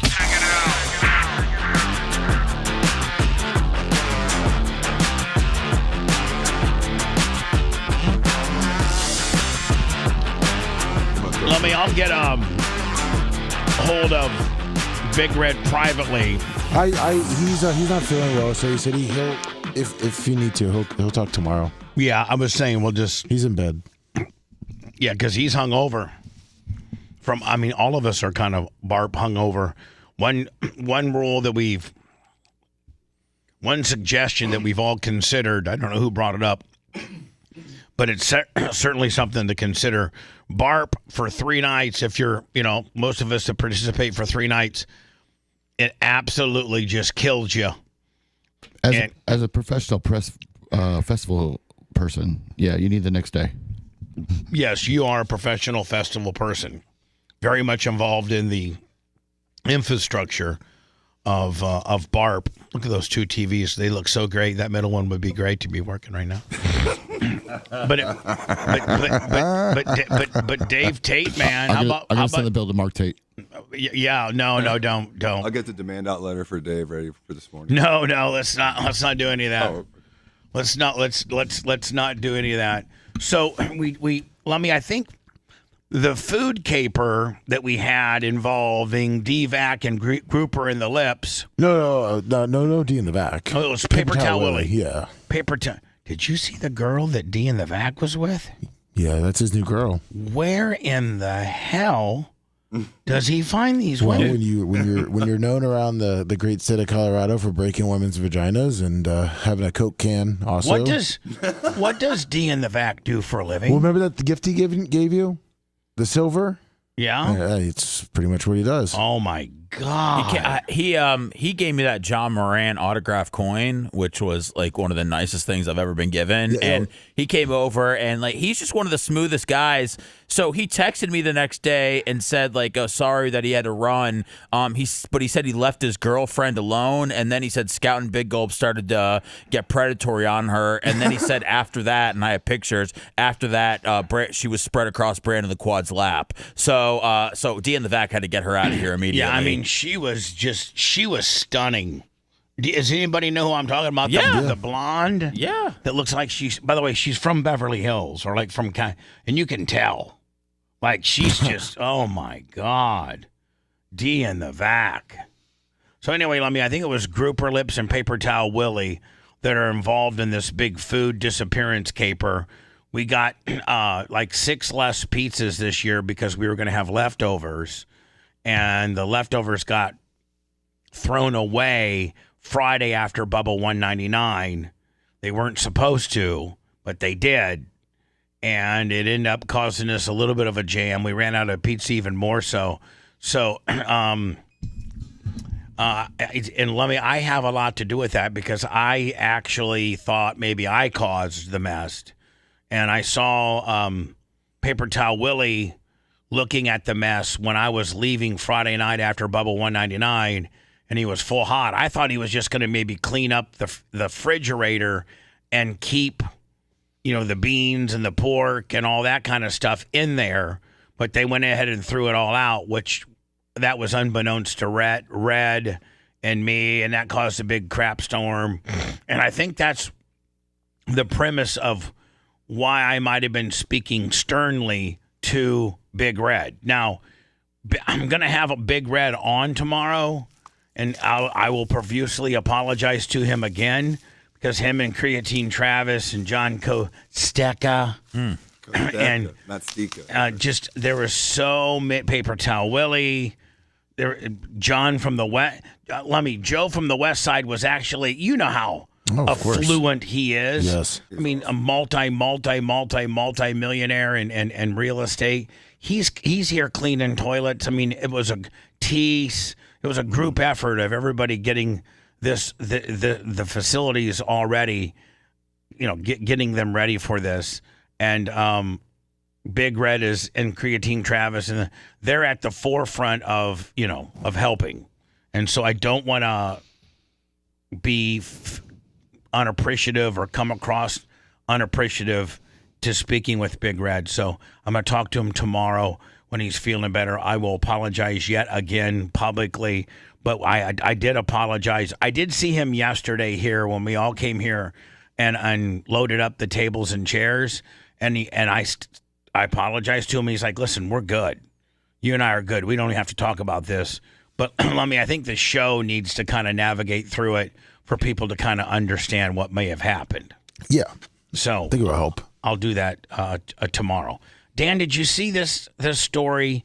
And are you familiar with this procedure? Yes. Women are skipping surgery to grow their breasts in a non-invasive treatment that is half the cost and requires no recovery. Basically, I could read this all, Dan, just read this story, but you could probably paraphrase or just give me your opinion or your knowledge on what they're really doing here. Other than they're not getting an augmentation, which requires you to put a bag, a silicone-filled bag inside of their chest cavity, under or above the muscle, and the most, and the brilliant type, unbelievable technique that you have. That's not what this is. This is something way different. Yeah, this is trying to substitute volume through filler instead of using an implant. And when you have an implant and you have rippling or just a little area that looks like you could use a little bit more volume, adding fat or some other kind of filler is wonderful, but it's not a substitute for an implant. So you're saying filler with regards to a boob job could be used as, I don't want to say Band-Aid, but kind of as a supercharge it. Just supercharge it. Make it better. Kind of for butt fillers, but for boobs. But kind of. Let me use this term. Kind of a touch up. Like a filler, exactly. That's why I wanted to make sure I get the word out. Touch up's a good word for it. It's a touch up. If you got a breast augmentation through Dan under the muscle, and he had just one little area, they had this small little ripple, he could potentially use filler as a little touch up to his already masterpiece. But now they're saying that the plastic surgeons are using all filler and no implant. Fillers go away after a certain period of time, don't they? There's a couple problems here, Bubba. First of all, the fillers they were describing, the filler that they described specifically here is something called Sculptra. The thing with Sculptra is it's a bizarre filler because it's very imprecise. You inject it, it's super expensive, you inject it, it hurts for a few days, and then it disappears, and 3 months later, volume comes back mysteriously to the same location, because it created this inflammatory response. So I mean, using Sculptra in a breast to me is just absolutely insane. Now, the other problem is that, any kind of filler you put in there doesn't have the projection and the upper pole fullness you're going to get from an implant. It's just diffuse filler. It might as well just be water in there. If you put fat in there and Sculptra or any other kind of filler, it can distort a mammogram. So there's a lot of problems with this. Fat lasts forever, but the Sculptra doesn't last forever. It lasts trust less me, than a year. I know fat lasts forever. And if you look at this before, actually, you need to get a T-shirt that says that. And if you look at this before and after picture, it looks like she just went on birth control pill. It doesn't look like she has any much more volume than that. The pictures are lit differently, which is also misleading. But I mean, you can get that by just gaining 3 pounds. Hold on, and going on birth control. And they're also 2 different bikinis. And she's got her arm up in the left picture, which makes a huge difference compared to the arm down on the right. Look at us, we're just shooting this thing See apart. Right? Yeah. I mean, the one on the right could be the string could be pulled tighter. That little O within the bikini could cause additional cleavage. But when people come to me and they say, like, I want you to take out my implants and just replace it with fat, it doesn't happen. It just doesn't happen that way. So it shows, I guess, Dan, is that the Morpheus? That's the Morpheus. And they're using that to try to lift nipples. Now, I like to use ultrasonic liposuction from the inside. Morpheus on the outside would help. I think that's probably not a bad idea. I think it's probably a good idea. But using a temporary filler in your breast to try to replace an implant is going to be very frustrating, expensive. It's going to have to be done multiple times. And then after a year, you're going to have to keep doing it again and again and again. It's going to require long-term maintenance. And that doesn't make sense. But using something like Morpheus to lift a nipple that's just a little saggy. I mean, if your nipple's pointing straight to hell, you're going to need a breast lift. But if your nipple is just like an inch lower than you want it, then something like this will work. Here's what I don't understand in closing out this topic. The procedure costs $6,800 and has no downtime. Clinic staff say that the patients can return in 2 years for another procedure to once again lift their treatments. Okay, so let's say it costs me $6,800. Let's call it $7,000 just for all intents purposes. Right, every 2 years. Okay, and so then I got to go back in 2 years and get it done again, and now I'm at 14. Mm-hmm. What it says, for comparison, a breast augmentation with implants which can increase breast size by 1 to 2 cups or more, can cost anywhere between $6,000 and $15,000, depending on. Okay, but let's just say we go to the higher end of that, and let's call it 14. Yep. Okay. Well, what you're going to pay in something that doesn't last for a long time in $14,000, you can get.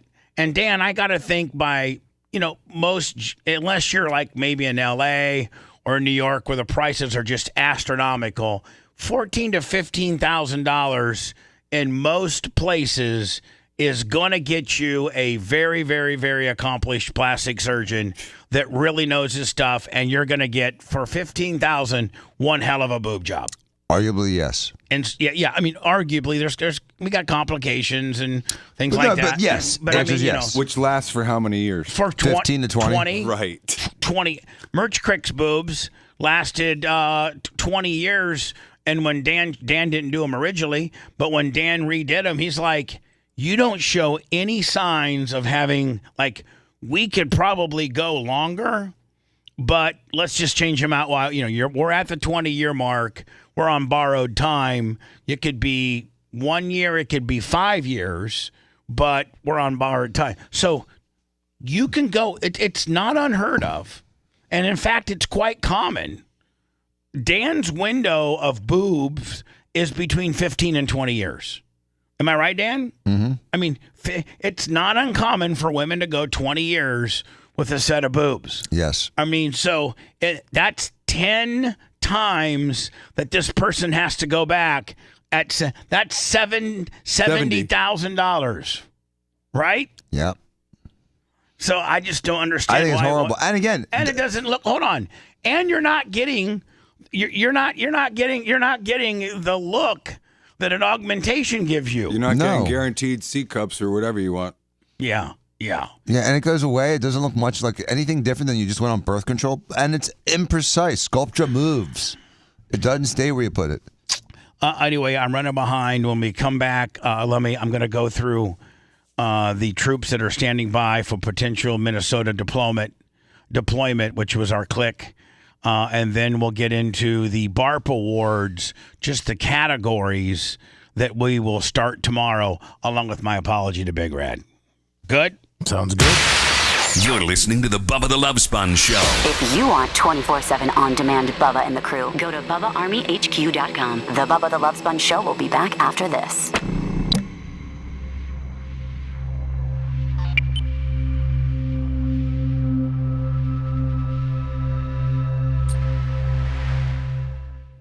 When did that just hit you?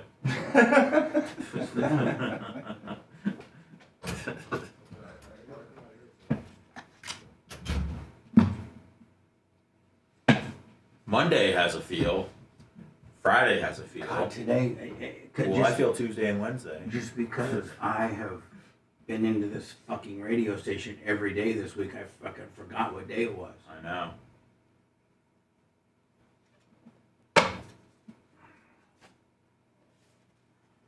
But they say any day you're on this side of the AstroTurf is a good day. You know what I'm saying? Yeah, we're canceling the after show. Well, I've got some things to say. Well, you can say I'm at home. Okay. Guess I'll say save them for Clem. Guess I'll say them off the clock then. Save them for Clem. Guess I'll save all these gems I got for off the clock. Yes, you will, lover. Trying to deal with.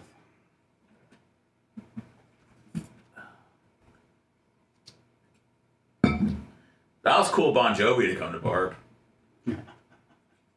I know we're not supposed to talk about it. Shot through the heart, and you're to blame.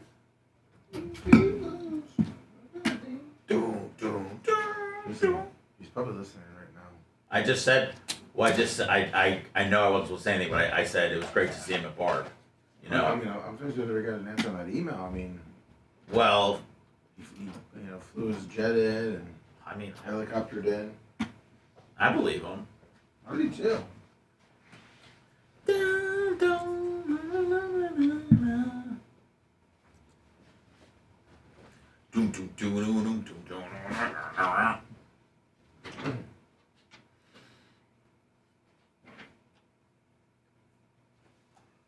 I don't think so, Tampa Terry. I was just told that people showed up.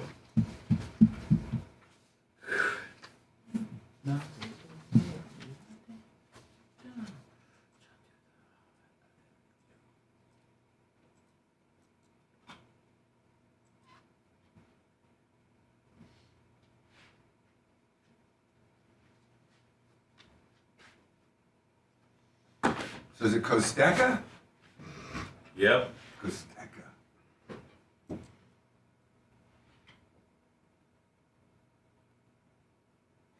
He was there all night.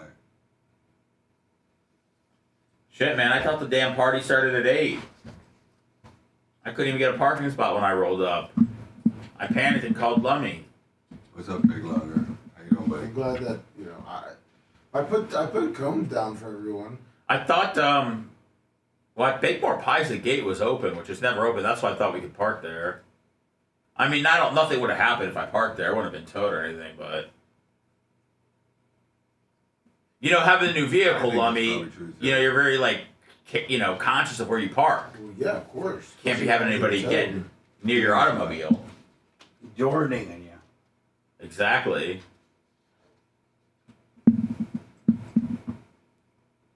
The drama this year compared to other years is pretty mellow. Remember we had some handsy people a couple of years? Yeah, that was not good. Your wife told my wife, I'm never going back again. She's there again this year. I got felt up like TSA at Bart, but I didn't, I just didn't say anything. Good wife doing. Well, that was at the club. Yeah, the club, right? Yeah. Well, I mean, the people are getting more normal. I don't understand that thing. You got a Shelby lined up and everything to purchase, and you said, "Oh wow, what? What's a Shelby? What's a Shelby? Oh, what's that? Matt Kelly, what up? Oh, car. Okay. I'll take it, man. I'm in the car business. I hope you go to 6. I love cars. Keep trying hard, buddy, every day. But we'll turn the heat on. Bubba turned the heat on accidentally during Bart. There's no heater back there. Bubba, it was kind of an issue as far as a lot of people were not happy with the music Lummy had picked. I just decided one day that I had to stop, and I did. Well, they were? Yeah, they were like, what the fuck is this? And then Macho Man had to get back there, and then we were trying to figure out what classic rock it was. Is that true? And we think Linkin Park is classic rock. There's always. Yeah, that doesn't surprise me, Bubba Nation.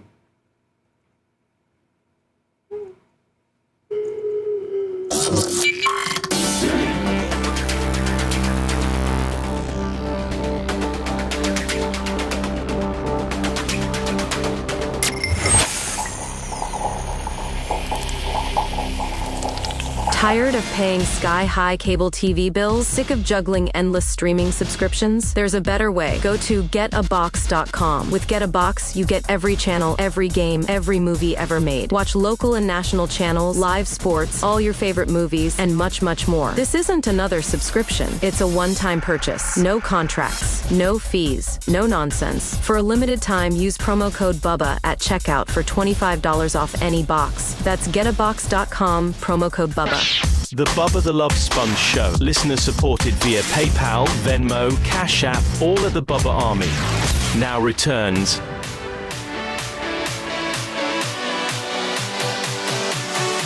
We'll get into the BARP award categories today, but it takes a while to navigate through them.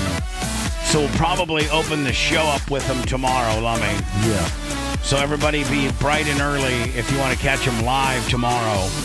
The BARP categories that will tell you. I think we've had them now for 4 or 5 years? I think, isn't Jay's wife a former winner, or there's a category named after her? Not Jay's wife, but someone's. Yeah.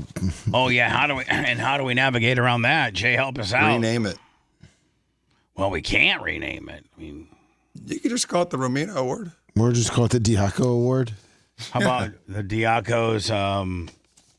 Whoever plus one, whatever girl Dan's with. Plus, I mean, I don't know. Maybe. I mean, I don't know. What the category is. I was disappointed. I didn't see Stephen Krista. He's out of town. Oh, okay. He's in New Orleans fishing.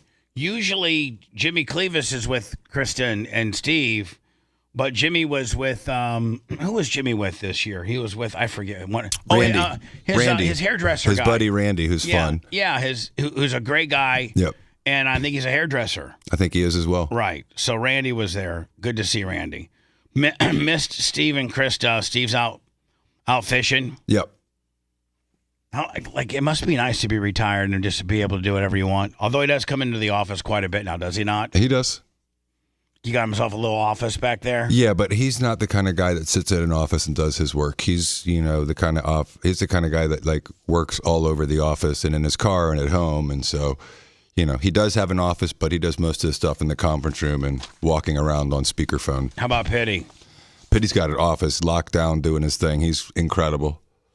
Did I can't say it on the air. I'll talk to you off the air about it. Something Dan and I. No, I haven't heard about it yet. Nothing yet. Yes, you have. Nothing back, I'm saying, as of today. Oh. Our idea. Me and Dan's idea. Oh, God. I haven't heard that. You haven't heard of that? Hold on. Boy, way to be a real dick. Yeah, the first thing out of your mouth. What if it was what if it ends up being a really, really good idea? $1 million idea. You first started with, oh, God. Well, if it's the subject matter you and I were talking about earlier, I just would love to hear what his idea is. Just interested. Well, I will tell you this, Steve, and Pitty both thought it was pretty brilliant. Okay. Yeah, Steve and Pitty. So you know how to soften me up, don't you, Bubba? I do. I'm just saying, Steve and Pitty both were like, wow, that is kind of a snake that eats itself, and it's just wow. Yeah, you have no idea what I'm talking about, but you're gonna love it. I promise you. Okay. I want to get this story out of the way. It's our tag bait for the day, and so Uncle Eric, $20. Thank you so much. Sean Peterson, $100. And Captain Creamsicle, one of our Hall of Fame inductees. What a big dude. I got a whole new appreciation for that dude. He needs to start hanging out more. Does he live in Florida? Yeah. Captain Creamsicle, he must be a Bucks fan. Maybe he can swing by a He lives Bubba up in Newport Richie. Maybe he can swing by a Bubba 199 or something every once in a while. He's been to all of our events. His wife is the Tarpons rep. Yeah, his wife's the Tarpons rep. Oh, okay. I know who he is. And remember now. when the hurricane came through and lost everything? You gave him his money back that he had donated to the show. And Paper Towel Willie got him a new car. Yeah, he got him a car. Yes. I know who he is now. Sometimes he's cool. Sometimes your monikers will throw me off, but I know who he is. Absolutely. But I still respect his size. He's got huge size. Now stand by for potential deployment to Minnesota, where protests over federal immigration enforcement have been taking place. As CBS's Christian Benavides reports, this weekend pro and anti-ICE demonstrators clashed outside Minneapolis City Hall. As protests in the streets of Minneapolis pit pro-ICE demonstrators against anti-ICE demonstrators, Now, I wonder what's so offensive that they have to block out whatever this person's carrying, whether it be a flag or whether it be a sign or whether can you guys see the feed there? I would love to know. I don't. Was that the one? Seth, any idea? Is it the guy that they bashed in the back of the head and were carrying him and say stabbed him? Oh my God! Oh, that Lane guy? Yeah. No, hold on. At a protest, the authorities bashed a guy in the brain. Not the authorities. The protesters bashed some pro-ICE guy. John Kostecka, ladies and gentlemen, 100 on the PayPal. I'm going to vow via Seth Kushner's correction to try to say it correctly. Although John Kostecka is kind of my jam. Maybe that's kind of like his alter ego. But I'll ask John and text him, how do you want me to do the E as an E or as an E? John Kostecka or John Kostecka? Yeah, why would you ask a guy if you could say his name the right way? Because he's John. You can call me Diego. So, Lummy, he's over there, and so these protesters attacked him, and so potentially what's blurred out in this footage could potentially be him, and them carrying him to dump him off on the side of the curb or what? I guess just carry him in and start beating him up more, and I guess he got stabbed. I don't think this is that though. What do they think? What do these protesters in Minneapolis think that they're going to accomplish? Getting ice out of Minnesota. But which one's the pro-ICE guys or the anti-ICE guys? What do you mean? Which protesters? I think these are clearly the anti-ICE people. Yeah, when does this look worse than January 6th? I'm not a January 6th guy, but this has been going on for weeks. They're storming buildings. They ripped weapons boxes out of an FBI car last week, broke into it. This is insane. This is the new Black Lives Matter, George Floyd. Right. This is that, it seems like our country, regardless of who's leading it, always has to be ginned up and churned up on something so that they can be on the streets pissed off, polarized, and ready to bitch about something.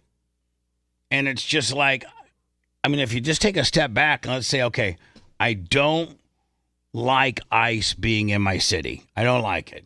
I think it feels Gestapo-like. I think it feels dictator-like. I don't like it.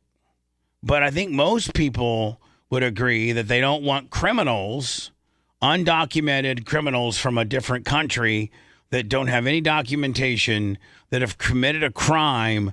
I think the average person that has ICE running up and down your neighborhoods that makes you mad because you don't like that, but that are looking for people that have done bad things, one would think that you would at least want that. I want those people out of my city. It's still 75% of people have a conviction or an arrest and pending violent charges. And the other 25%, as Tom Homan said yesterday on the news, they're rolling with the other people. If you're with them, you're going to go and you're going to be deported. Now, I have this really interesting stat that someone sent me. Obama's ICE chief gets an award for 920,000 removals. Trump's ICE chief is called a Nazi.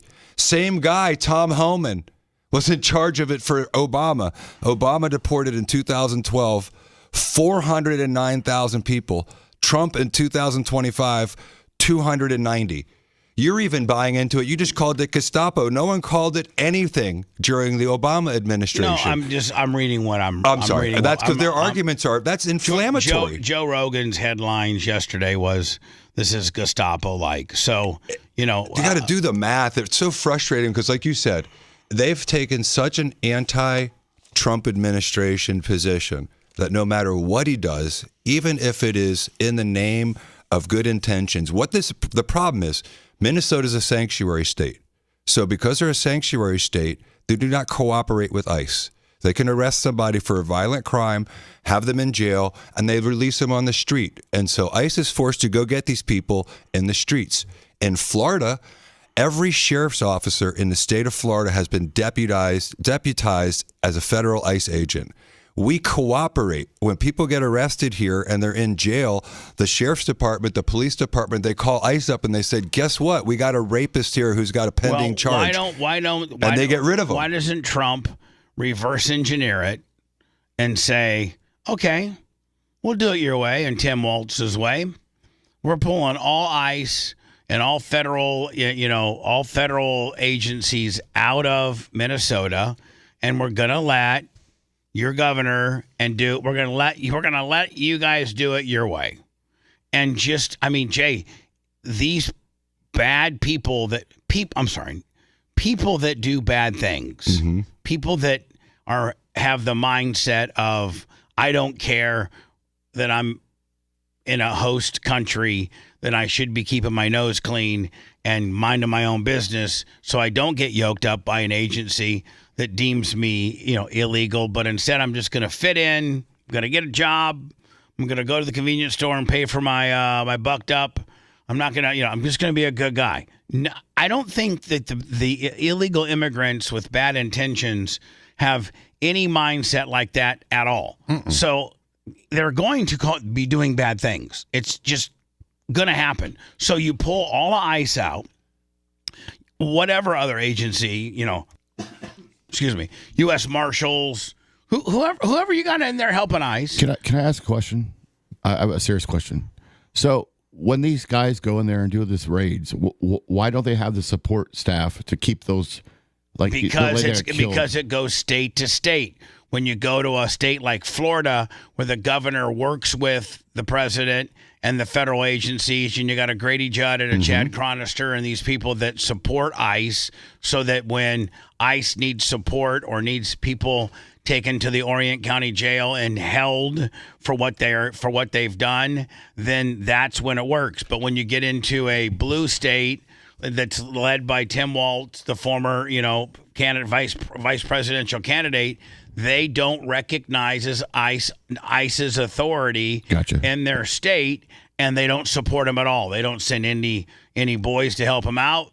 And when they put them in their jails, they don't detain them so that our federal agencies can do a background check, figure out what they've done, and at that point, either charge them locally for what they've done and make them do their time in the local jail, and then with a caveat as to the minute that they get released from their local crime, they get deportated, or better yet, they don't even make them do local time. They just put them on a plane and they call ICE right away. But there's also another thing, and you'll see from looking at this picture versus looking at Florida. In Florida, it's a felony to block a road when you're protesting. And if you look at the poor woman, Good, who got shot, horrible. But what she was doing was she was blocking ICE with her vehicle, preventing them after they made an arrest from leaving the neighborhood. You want them out of the neighborhood? Let them leave. Don't block them. In Florida, if you step in the street and you block a car, you may get yoked up and thrown to the ground. So all this stuff right here where you're like going up to buildings and you're throwing firecrackers and you're throwing munitions in the buildings, that crap's not happening in Florida because DeSantis doesn't put up with it. But it's happening in Minnesota because they let it go, and they're protesting that they want more of it to happen. So give them what they want. Pull it all out and let it go up in flames. Yep. It's definitely see what happens. Just be like, okay, listen, we went there and we did it the way that states that work with us do it, and it worked out wonderfully. It worked in Florida. It's worked in, you can go through all these states where you've sent ICE and it had a successful mission. But these people, not just your politicians, your sheriff, your mayors, your governors, they're all bitching about ICE being there. A woman trying to use her car to run over an ICE agent to get shot. These people are all worked up. If I was President Clinton, I'd be like, okay, I want every federal ICE agent, every federal person that supports ICE agent, I want you out of Minnesota. Be careful what you ask for. Show them that. And then when Tim Walz has 10 or 15,000 illegal immigrants infiltrating Minneapolis, doing very bad things because they have to survive. Then watch what happens. That's interesting. Because you guys obviously don't want to do it the way that works. What do you think if you do this to Grady Judd? You put your hands on a Grady Judd officer. How do you think that goes down? Well, first of all, Grady Judd is such a pimp that even the people that don't understand our language knows not to go over there and cause any problems. Well, it's funny you say knows our language. He was questioned last week by somebody that called it an undocumented immigrant, and he goes, well, here we call them an illegal alien, because that's what they are. He just went off on this thing about, the words matter. So anyway, I mean, the other end of this, if I'm President Trump, I'm like, I'm done with this. I'm done. Let him go hog wild. They'll be calling me that or you're going to have good Minnesotians leaving your state. Big time manufacturing losing your state. California, it happened to California. California lost Tesla. California lost a lot of big companies. They're about to lose a bunch of billionaires with that billionaire tax. Because of the way they're acting. Demonstrators against anti-ICE demonstrators. A U.S. defense official tells CBS News that's a sign they don't want you to see, 1,500 Bubba. active duty soldiers are on standby in Alaska for possible deployment to Minneapolis. Minnesota Governor Tim Walz also has the state's National Guard on standby to support, quote, the rights of all who assemble peacefully. So what? We send the U.S. military in, and then you send in your National Guard, your Minnesota National Guard. What do we have? Agencies fighting each other now? I mean, one's assigned to protect Minnesota by the governor, and one's assigned to protect Minnesota by the president. Like, to me, it's like a big pissing match here. On Sunday's Face the Nation, Minneapolis Mayor Jacob Fry expressed concern. This guy's an idiot, too, by the way. Concern over the presence of ICE agents. We are doing everything possible to keep the peace, notwithstanding this occupying force that has quite literally invaded our city. I mean, we've got 600 cops in the city of Minneapolis, and we're talking about 3,000 plus ICE agents and border control that have come in. They're not making our city safer. Tensions have steadily escalated since the death of Renee Good, who was shot and killed by an ICE agent on January 7th. On Sunday's Face the Nation, Homeland Security Secretary Kristi Noem defended the actions of ICE in Minneapolis and blamed instances of violence on Mayor Fry and Governor Walz. Because the mayor and the governor have allowed this kind of violence to be perpetuated across Minneapolis is why there's other innocent people that are impacted throughout the city, but throughout their state as well. All of this comes as a new CBS poll indicates the public is growing increasingly concerned about ICE's recent actions in U.S. cities. The poll finds 61% of those surveyed say ICE is being too tough when stopping and detaining people, up from 56% in November. Ian Lee, CBS News, Minneapolis. Too tough. I mean, are they stopping everybody? Well, the problem is, Bubba, that people like Ilhan Omar and a bunch of the Democrats get on the Sunday shows and they say, the vast majority of the people being arrested are not even illegal immigrants with any crimes or anything, and they're arresting Americans. And the reality is it's still 75% have been arrested or have been convicted. And the other 25% are hanging with those. Like he said, the very first month of this administration, Tom Homan said, we're going after the worst. If you're near them, you're going too. And so I have a little bit of advice. Don't hang out with illegal immigrants that have convictions or arrests. And the jails won't turn them over either. Right. But in Florida, they do. They just freely, and if they're asking on traffic stops now. Here's the thing. I gotta go to words. Since when did immigration start being a state issue and no longer a federal issue?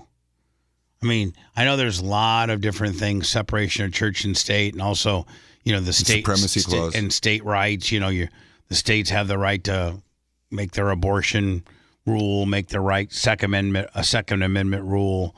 But I don't know that there's an addendum to our Constitution, or I should say an amendment to our Constitution that states anything to do with immigration. So that's seems like it's a federal issue.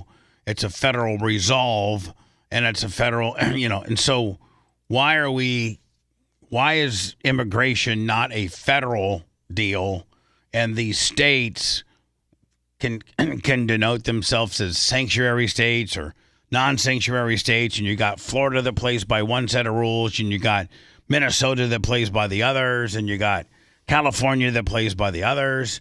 it's my understanding that this is, if you're an illegal immigrant, you entered into our country illegally. You didn't enter into necessarily Minnesota illegally.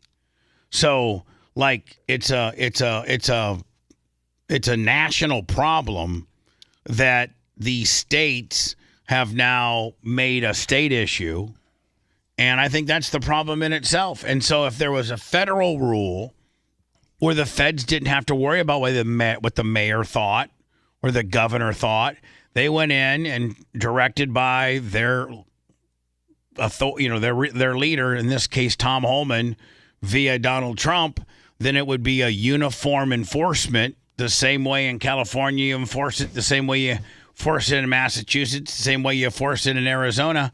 We wouldn't. I think that's a big problem of immigration in itself, and that we've allowed states to be able to have a game, for lack of a better term, have a dog in the fight. You're absolutely right. It's a federal question. It's a federal issue. Over the last 15 years, both administrations have allowed states to enact these laws that fly in the face and obstruct federal law. I'd like to see the Supreme Court. I could see the Supreme Court.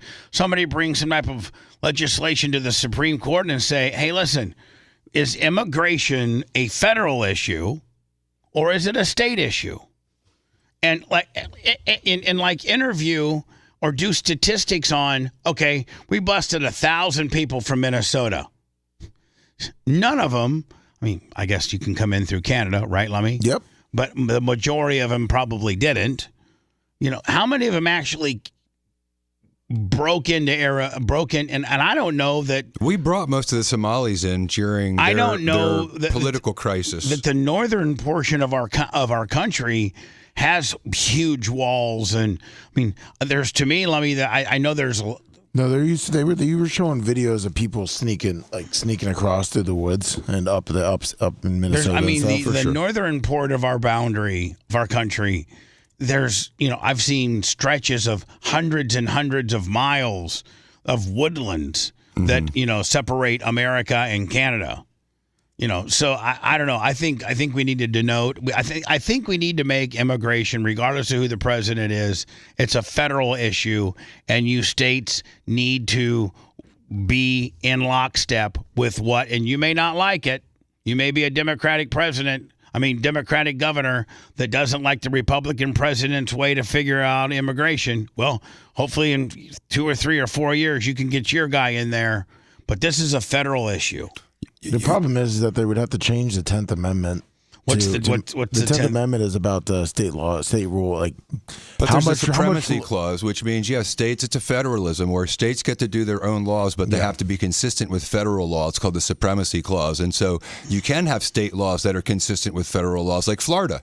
Yeah. We assist the federal government. But, if you remember during the election, one of the big things they're saying is, Trump's trying to keep this immigration issue alive and we need a new law. And then he gave that State of the Union and he said, it turns out we didn't need a new law. We just needed a new president. And so we have the laws in place that have allowed us to close the border down to 0. We've had 0 crossings in the last 5 months. We had hundreds of thousands coming across every month during the Biden administration. They were trying to say 5,000 a day should be an okay cap under that new law, that bipartisan law that Trump buried. That's what was going to be okay. It's 5,000 a day, which is a lot of people. And so right now, he's cured the southern border issue. The federal law is a good law. We just need states to follow the law. And so that's why the Justice Department right now is looking into Governor Walz and looking into that mayor to see whether or not what they're doing is obstructing justice by telling people to obstruct the police officers and the ICE agents, because that seems like a blatant violation of the law, doesn't it? Lummy. It says in last year in 2024, it looks like about, they said illegal crossings was about 40 to 50,000 a month. In 24. Yeah. Not 25. We're running late. I'm trying to keep this thing going. Do you have the BARP awards ready for us to go through next? Yes. Okay. If you love that segment, then check out BubbaArmyHQ.com and do a deep dive on past shows. The Bubba the Love Sponge Show will be right back.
Yeah, monthly encounters peaked at 370,000 people in December of 2023, Bubba. That's how many people came across illegally in 1 month. That's more than many cities, the size of many cities. Oh, exercise in Tampa. They were getting 12,000 people a day at the border every day. Trying to ruin our country. But like everyone's like, oh, it was only 42. No, it wasn't. Let's talk about the administration. At one point, it was 370. It's ridiculous. Down to 0. Trying to ruin our country. Yeah. Let me see, 2025.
Yeah, he doesn't. I mean, people have. I mean, if people have no idea that they're pushing this as like a massive turnoff. And also, yeah, when it just sits in email, I'm like, Especially when they're begging you for money. March of 2023 was 325,000 crossings. I remember them showing That's crazy. They were showing them coming through like during the wintertime through this. Yeah. The north.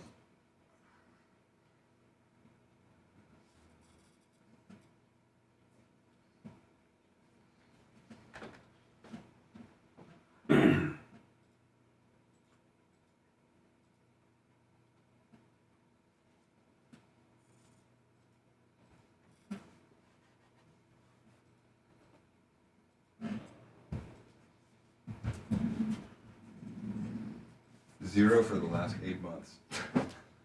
0. That's insane. With the same laws. They're pretty bored down at the border. I'm sure they're doing their job. They're not like welcome agents.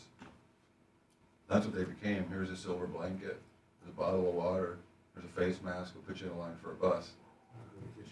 Yeah, exactly. Which NGO are we going to send you to get you in the nation?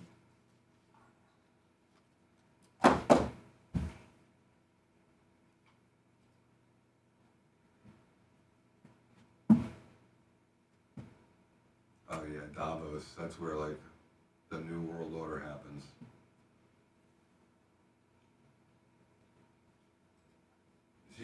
Monty, send in Marco. Lummy, did the Bills fire their coach? Yeah. So, I mean, the Bills fired their coach. That's the 10th. That's the 10th. Yeah, and the Bucks just.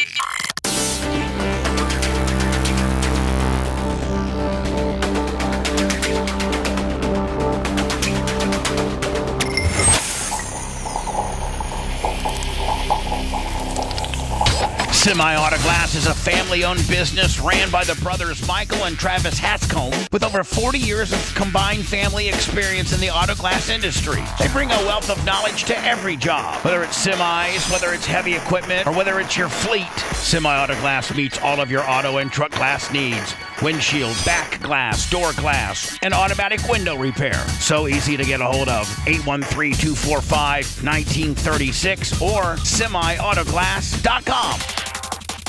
The Bubba the Love Sponge Show. Listener supported via PayPal, Venmo, and Cash App. All at the Bubba Army. Now returns. So the Bills lose last night in a barn burner. And they've already fired their head coach. Yep. Oh, sorry, Lo, you're on. You got to just Yeah, no, they talk in the fired him. I mean, like, how are you talking into the microphone to get that low levels? What were you doing? My headphone came off, so I was trying to get it. He was off mic. He was facing the other direction. Did they fire him right after the game? No, the game was Saturday. waited until they got the game back. was Saturday. Yeah. They So waited until they got back to Buffalo. I mean, wasn't he by all things considered, it's very successful? Yeah. Listen, it's really frustrating. You see these playoff teams firing their coaches while they're in the playoffs. Yeah, and while we sit with our coach. Dolphins, Ravens, Browns, Vikings, Falcons, Titans, Giants, Arizona, Steelers, Bills. But I think you take the Giants off that because Harbaugh, I think, has agreed in principle to that, right? Yes. I think he's there. Has there been any others? Some Autoglass Travis, $25. Thank you, buddy. Appreciate it. So we should get Mike Tomlin. We would do amazing where's with him. Where's Stefanski? He went to the Falcons. He already signed? Yeah. Okay, so He's he's like yesterday, I Did think. Tomlin sign anywhere yet? No, he's not. I don't think he's going to coach anywhere He's not? this year. So Really? The Steelers would have to trade him. Oh, they still have him under contract, don't they, Yeah. for a year or two? Dolphins, Ravens, Browns, Vegas, Texans, Zona, Arizona, Bills, and Steelers. The Texans have their coach. Oh, they got their coach? The Titans need a coach. Okay, let me see. Blah, blah, blah, blah, blah. Oh, that's Titans. I meant Titans. I'm sorry. I couldn't read my writing. So Dolphins, Ravens, Browns, Vegas, Titans, Arizona, Steelers, Bills. That's what we got left, right? Yes. So we had 10. So we're still down to 8, right? What's the sexiest job there right now? Probably Steelers. Did you see, too, where the Steelers haven't necessarily closed the door on Aaron Rodgers' comeback? I did not see that, but that's probably the best coaching job in the NFL. They've only had 3 coaches in their history.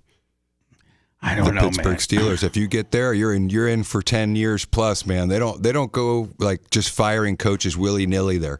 I think the Ravens. I mean, They've had 3 total in their whole career. It's only been Chuck Noll, Cowher, and Tomlin. That's it. Yep. Yeah. That's it. Think about that, how rare that is. I mean, Tomlin, and what a stud. The guy made the playoffs like almost every year he was there.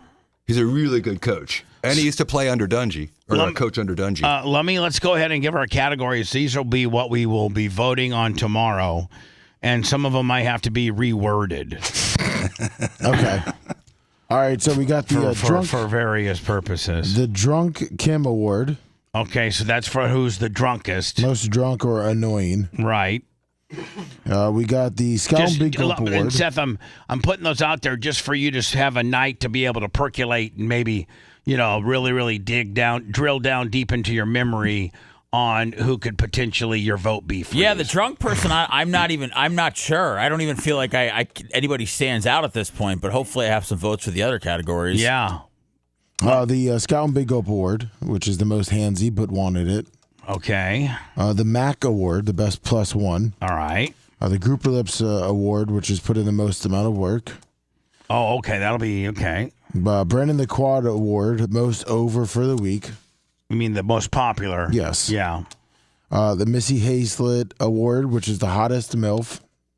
Okay. The OFF Award, which is the hottest female at the party. What the hell's the difference? There's like One's three a in the MILF. same category. So, okay, I mean, never mind. one's got kids and one's don't. Oh, Yeah. MILF. Yeah. Okay. Yeah.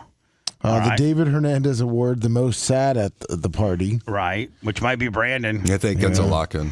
DJ Willa 007 Award, shortest time at BARP. Okay. Romina Diaco Award, Which might biggest be pop at BARP. Okay. That's going to be renamed. Biggest pop? The Diaco Award. Let's just let's just call that the biggest pop award, not the Romina Diaco Award. Who got the biggest pop? Yeah. Who got the biggest pop award? All right. Yeah. The Iggy McGillicuddy Although if Award. Romina would have showed up, it would have been one hell of a pop. Can you imagine if Romina would have showed up and started flirting with some of the Bubba Army? It may have been pop, pop, pop. Oh man. Pop, pop, pop. Oh, jeez. The Iggy McGillicuddy Award. Where was Iggy this year? He was probably very busy. Iggy, I gotta. That's something I got to write down. Iggy, I need to call Iggy and make sure we're good because you never know when you've made one of these. Well, he was in chat. He was in chat all last week. So yeah, okay. Which is You mad at obviously me, the Iggy? most uptight award. Who? That's the Iggy McGillicuddy Award. Oh, the Iggy McGillicuddy Award is the most uptight award. Okay. The Kelly and Brandy Award, which is the most drunk and most fun. Okay. The Dark Match Steve Award, person who doesn't look like you think. That's Captain Creamsicle all day. For sure. And the And where was Drunk Match? Where was Dark Match, Steve? I don't know. Great question. Okay. And the Jimmy Clevis Award, Which is the hottest the male at the party. hottest male at the party. Yes. That might go back to Jimmy Cleavis. What the hell? What do you mean?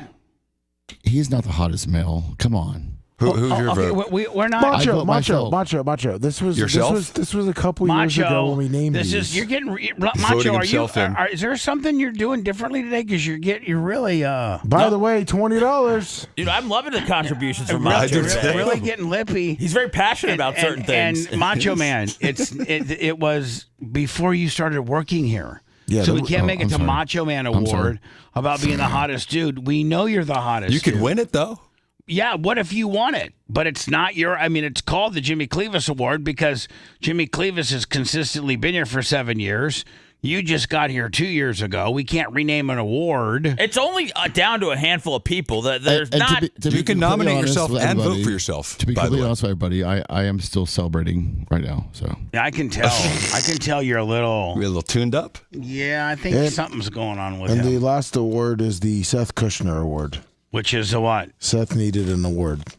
Okay, all right, get that out of here, Lummy. I knew that.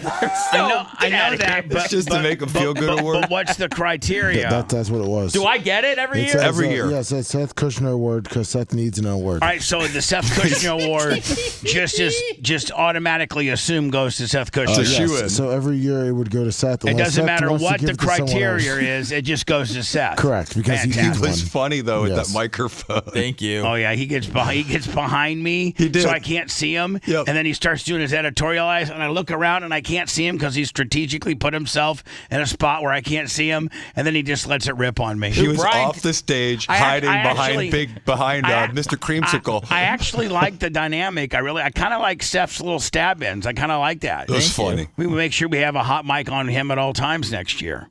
Lummy, we'll wrap this thing up and say goodbye. Coming up next. Plus, I got to pee. If you want 24/7 on-demand Bubba and the crew, go to BubbaArmyHQ.com. Right now. The Bubba the Love Sponge Show will be back after this.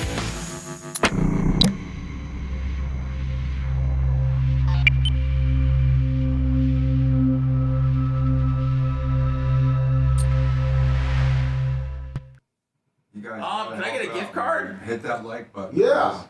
They can't start. I'll take a off gift the card. After bar. All right. Smash the like. Oh, I hear. I got it We'll for come you. over to YouTube. Smash the like button, I everybody. got it. Multiple options here. I see all the normal characters. What up, Dirk Merchant, FJ Bar? How's All right. everyone doing? So, it's all about a pick. You Smash want, the you want like a card button, that's in a everybody. hard Come on, case, Wait, I'm sorry. I said gift What card. up, black guy in Cali? What are you? So you don't want any of the Kenny F. and hard Powers. case. What up, buddy? Which one will be Bitch, I better? can't take that to Outback and get a fucking. It's hard to cheese remember fry. everyone's Well, names, depends. isn't it? You might run into a Davey Allison What up there, fan that Richard? would say, "We'll give you an appetizer for free." What up, by the way? Shocker, right back at you, my friend. What a move! I got some cards in my pocket. You know any of these guys here? I love to trade them for some food. Which one is your favorite? Press that like button, Jennifer. What up, White Ice Tea, J Bowler, Radio 2026. What up, everybody? Fine. Here's that. Tease and win, 620. Always great hanging out with you. Good morning, Kenny Powers, Berto Perez, About Celery. What up? Hola. How can we still be at 714, everybody? Is that official merch? I have no idea. I don't. It's on my thing. I don't even know where it came from. Dude, it's not. It's okay to be into Trump merch. But I don't know where it's from. It's from your heart. Would you like a bubble palm? Yeah. Huh? Yeah. You want a slinger? Yeah. All right. Come in here to warm up a little bit. Fuck. Come on, everybody. This is no way we're making up 281 in 7 minutes. Thank you. What up, You Big keep Lung? cards. How you doing, buddy? Let's go. That goes Hey, in the what's the collection. plan? For what? I don't like Right? this. I want to separate the collection. Oh man.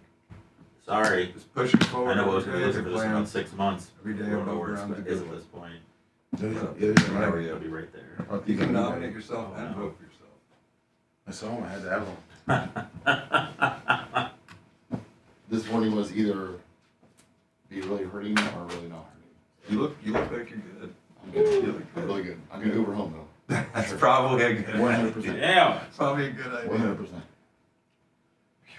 It is fucking 65 degrees back there. It's fucking cold outside, man. I'm telling you, getting colder there's by no the heater back minute. there. Yeah. We have to fix that at a new place, Strip Mall Studios. Yeah, I know. We just have a little space heater. You only need it every once in a No, while. we have one outside for him. Let me just reiterate too, we don't care if it's snowing where you live, if you have to fucking salt, if you have to go start your car 6 hours before you go, if the roads have black ice. You chose to live there, okay? We didn't choose an icy conditions for our habitat. So when we do get that snow, it's a big deal. So like I said earlier, when you motherfuckers in Minnesota or Canada get a hurricane, that's when you guys can talk about your conditions. But until then, we're going to talk about our chilly willy weather, and you're going to let us have it. Yeah. Like, I adopt that position, Seth. Thank you. It's like we can't be cold because it's 14 in Boston? What the fuck does that have to do with us? Sorry. I'm sorry. I'm sorry. I got an update. Someone said if we think it's cold, that's where they're at. I co-sign with that, 100%. You with me?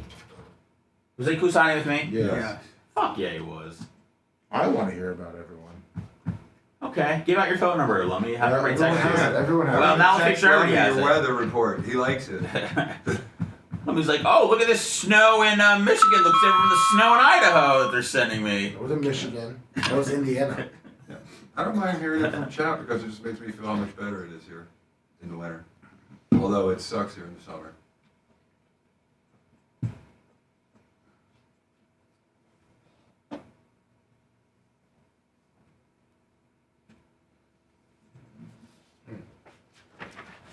Nope. You tell him, Brian, MVSC. Did Brian choose to come as a cowboy or did you ask him to? Rainey asked him to, and he did. He didn't embrace the full character.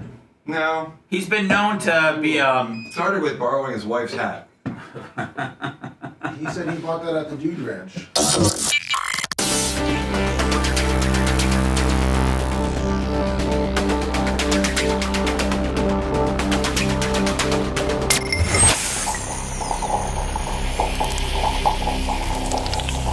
The Bubba the Love Sponge Show, listener supported via PayPal, Venmo, and Cash App, all at the Bubba Army, now returns.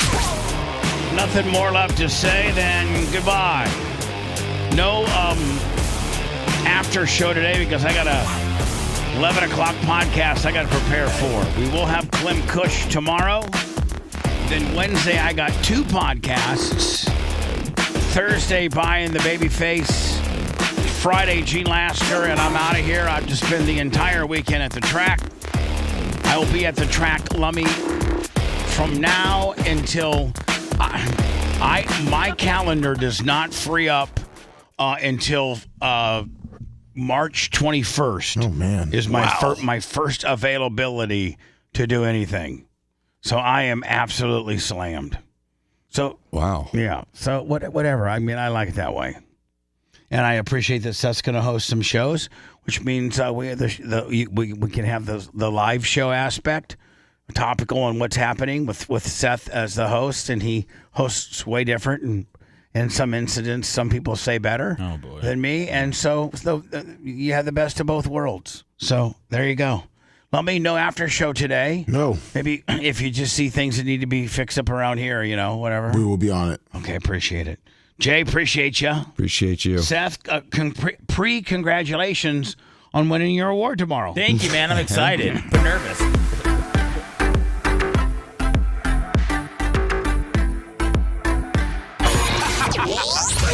Thanks for letting me finish. You've been listening to the Bubba the Love Sponge Show, starring me, Bubba the Love Sponge, co-host and show historian Lummit. It's Seth, co-host and president of podcasting. It's Brian Matroni, king of counter programming. Gene Lasker, voice of the people. Glad you get to hear me. Gary Cantrell, video editor. Yeah, back here wiring up. It's Mini Macho. The BRN agent, Thomas Buttoned Up B. Co-host, Dr. Dan Diaco, Esquire, of Council. Co-host, J. Diaco, Esquire, the Spitting Cobra, of Council. Now, time for the legal disclaimer. Exactly. The Bubba the Love Sponge Show is intended solely for the enjoyment of our listening audience. Any rebroadcast, retransmission, or other use of this show without express written consent of the Bubba Radio Network is prohibited. We must dissuade him of this delusion. Until next time, always remember. I'll repeat hello.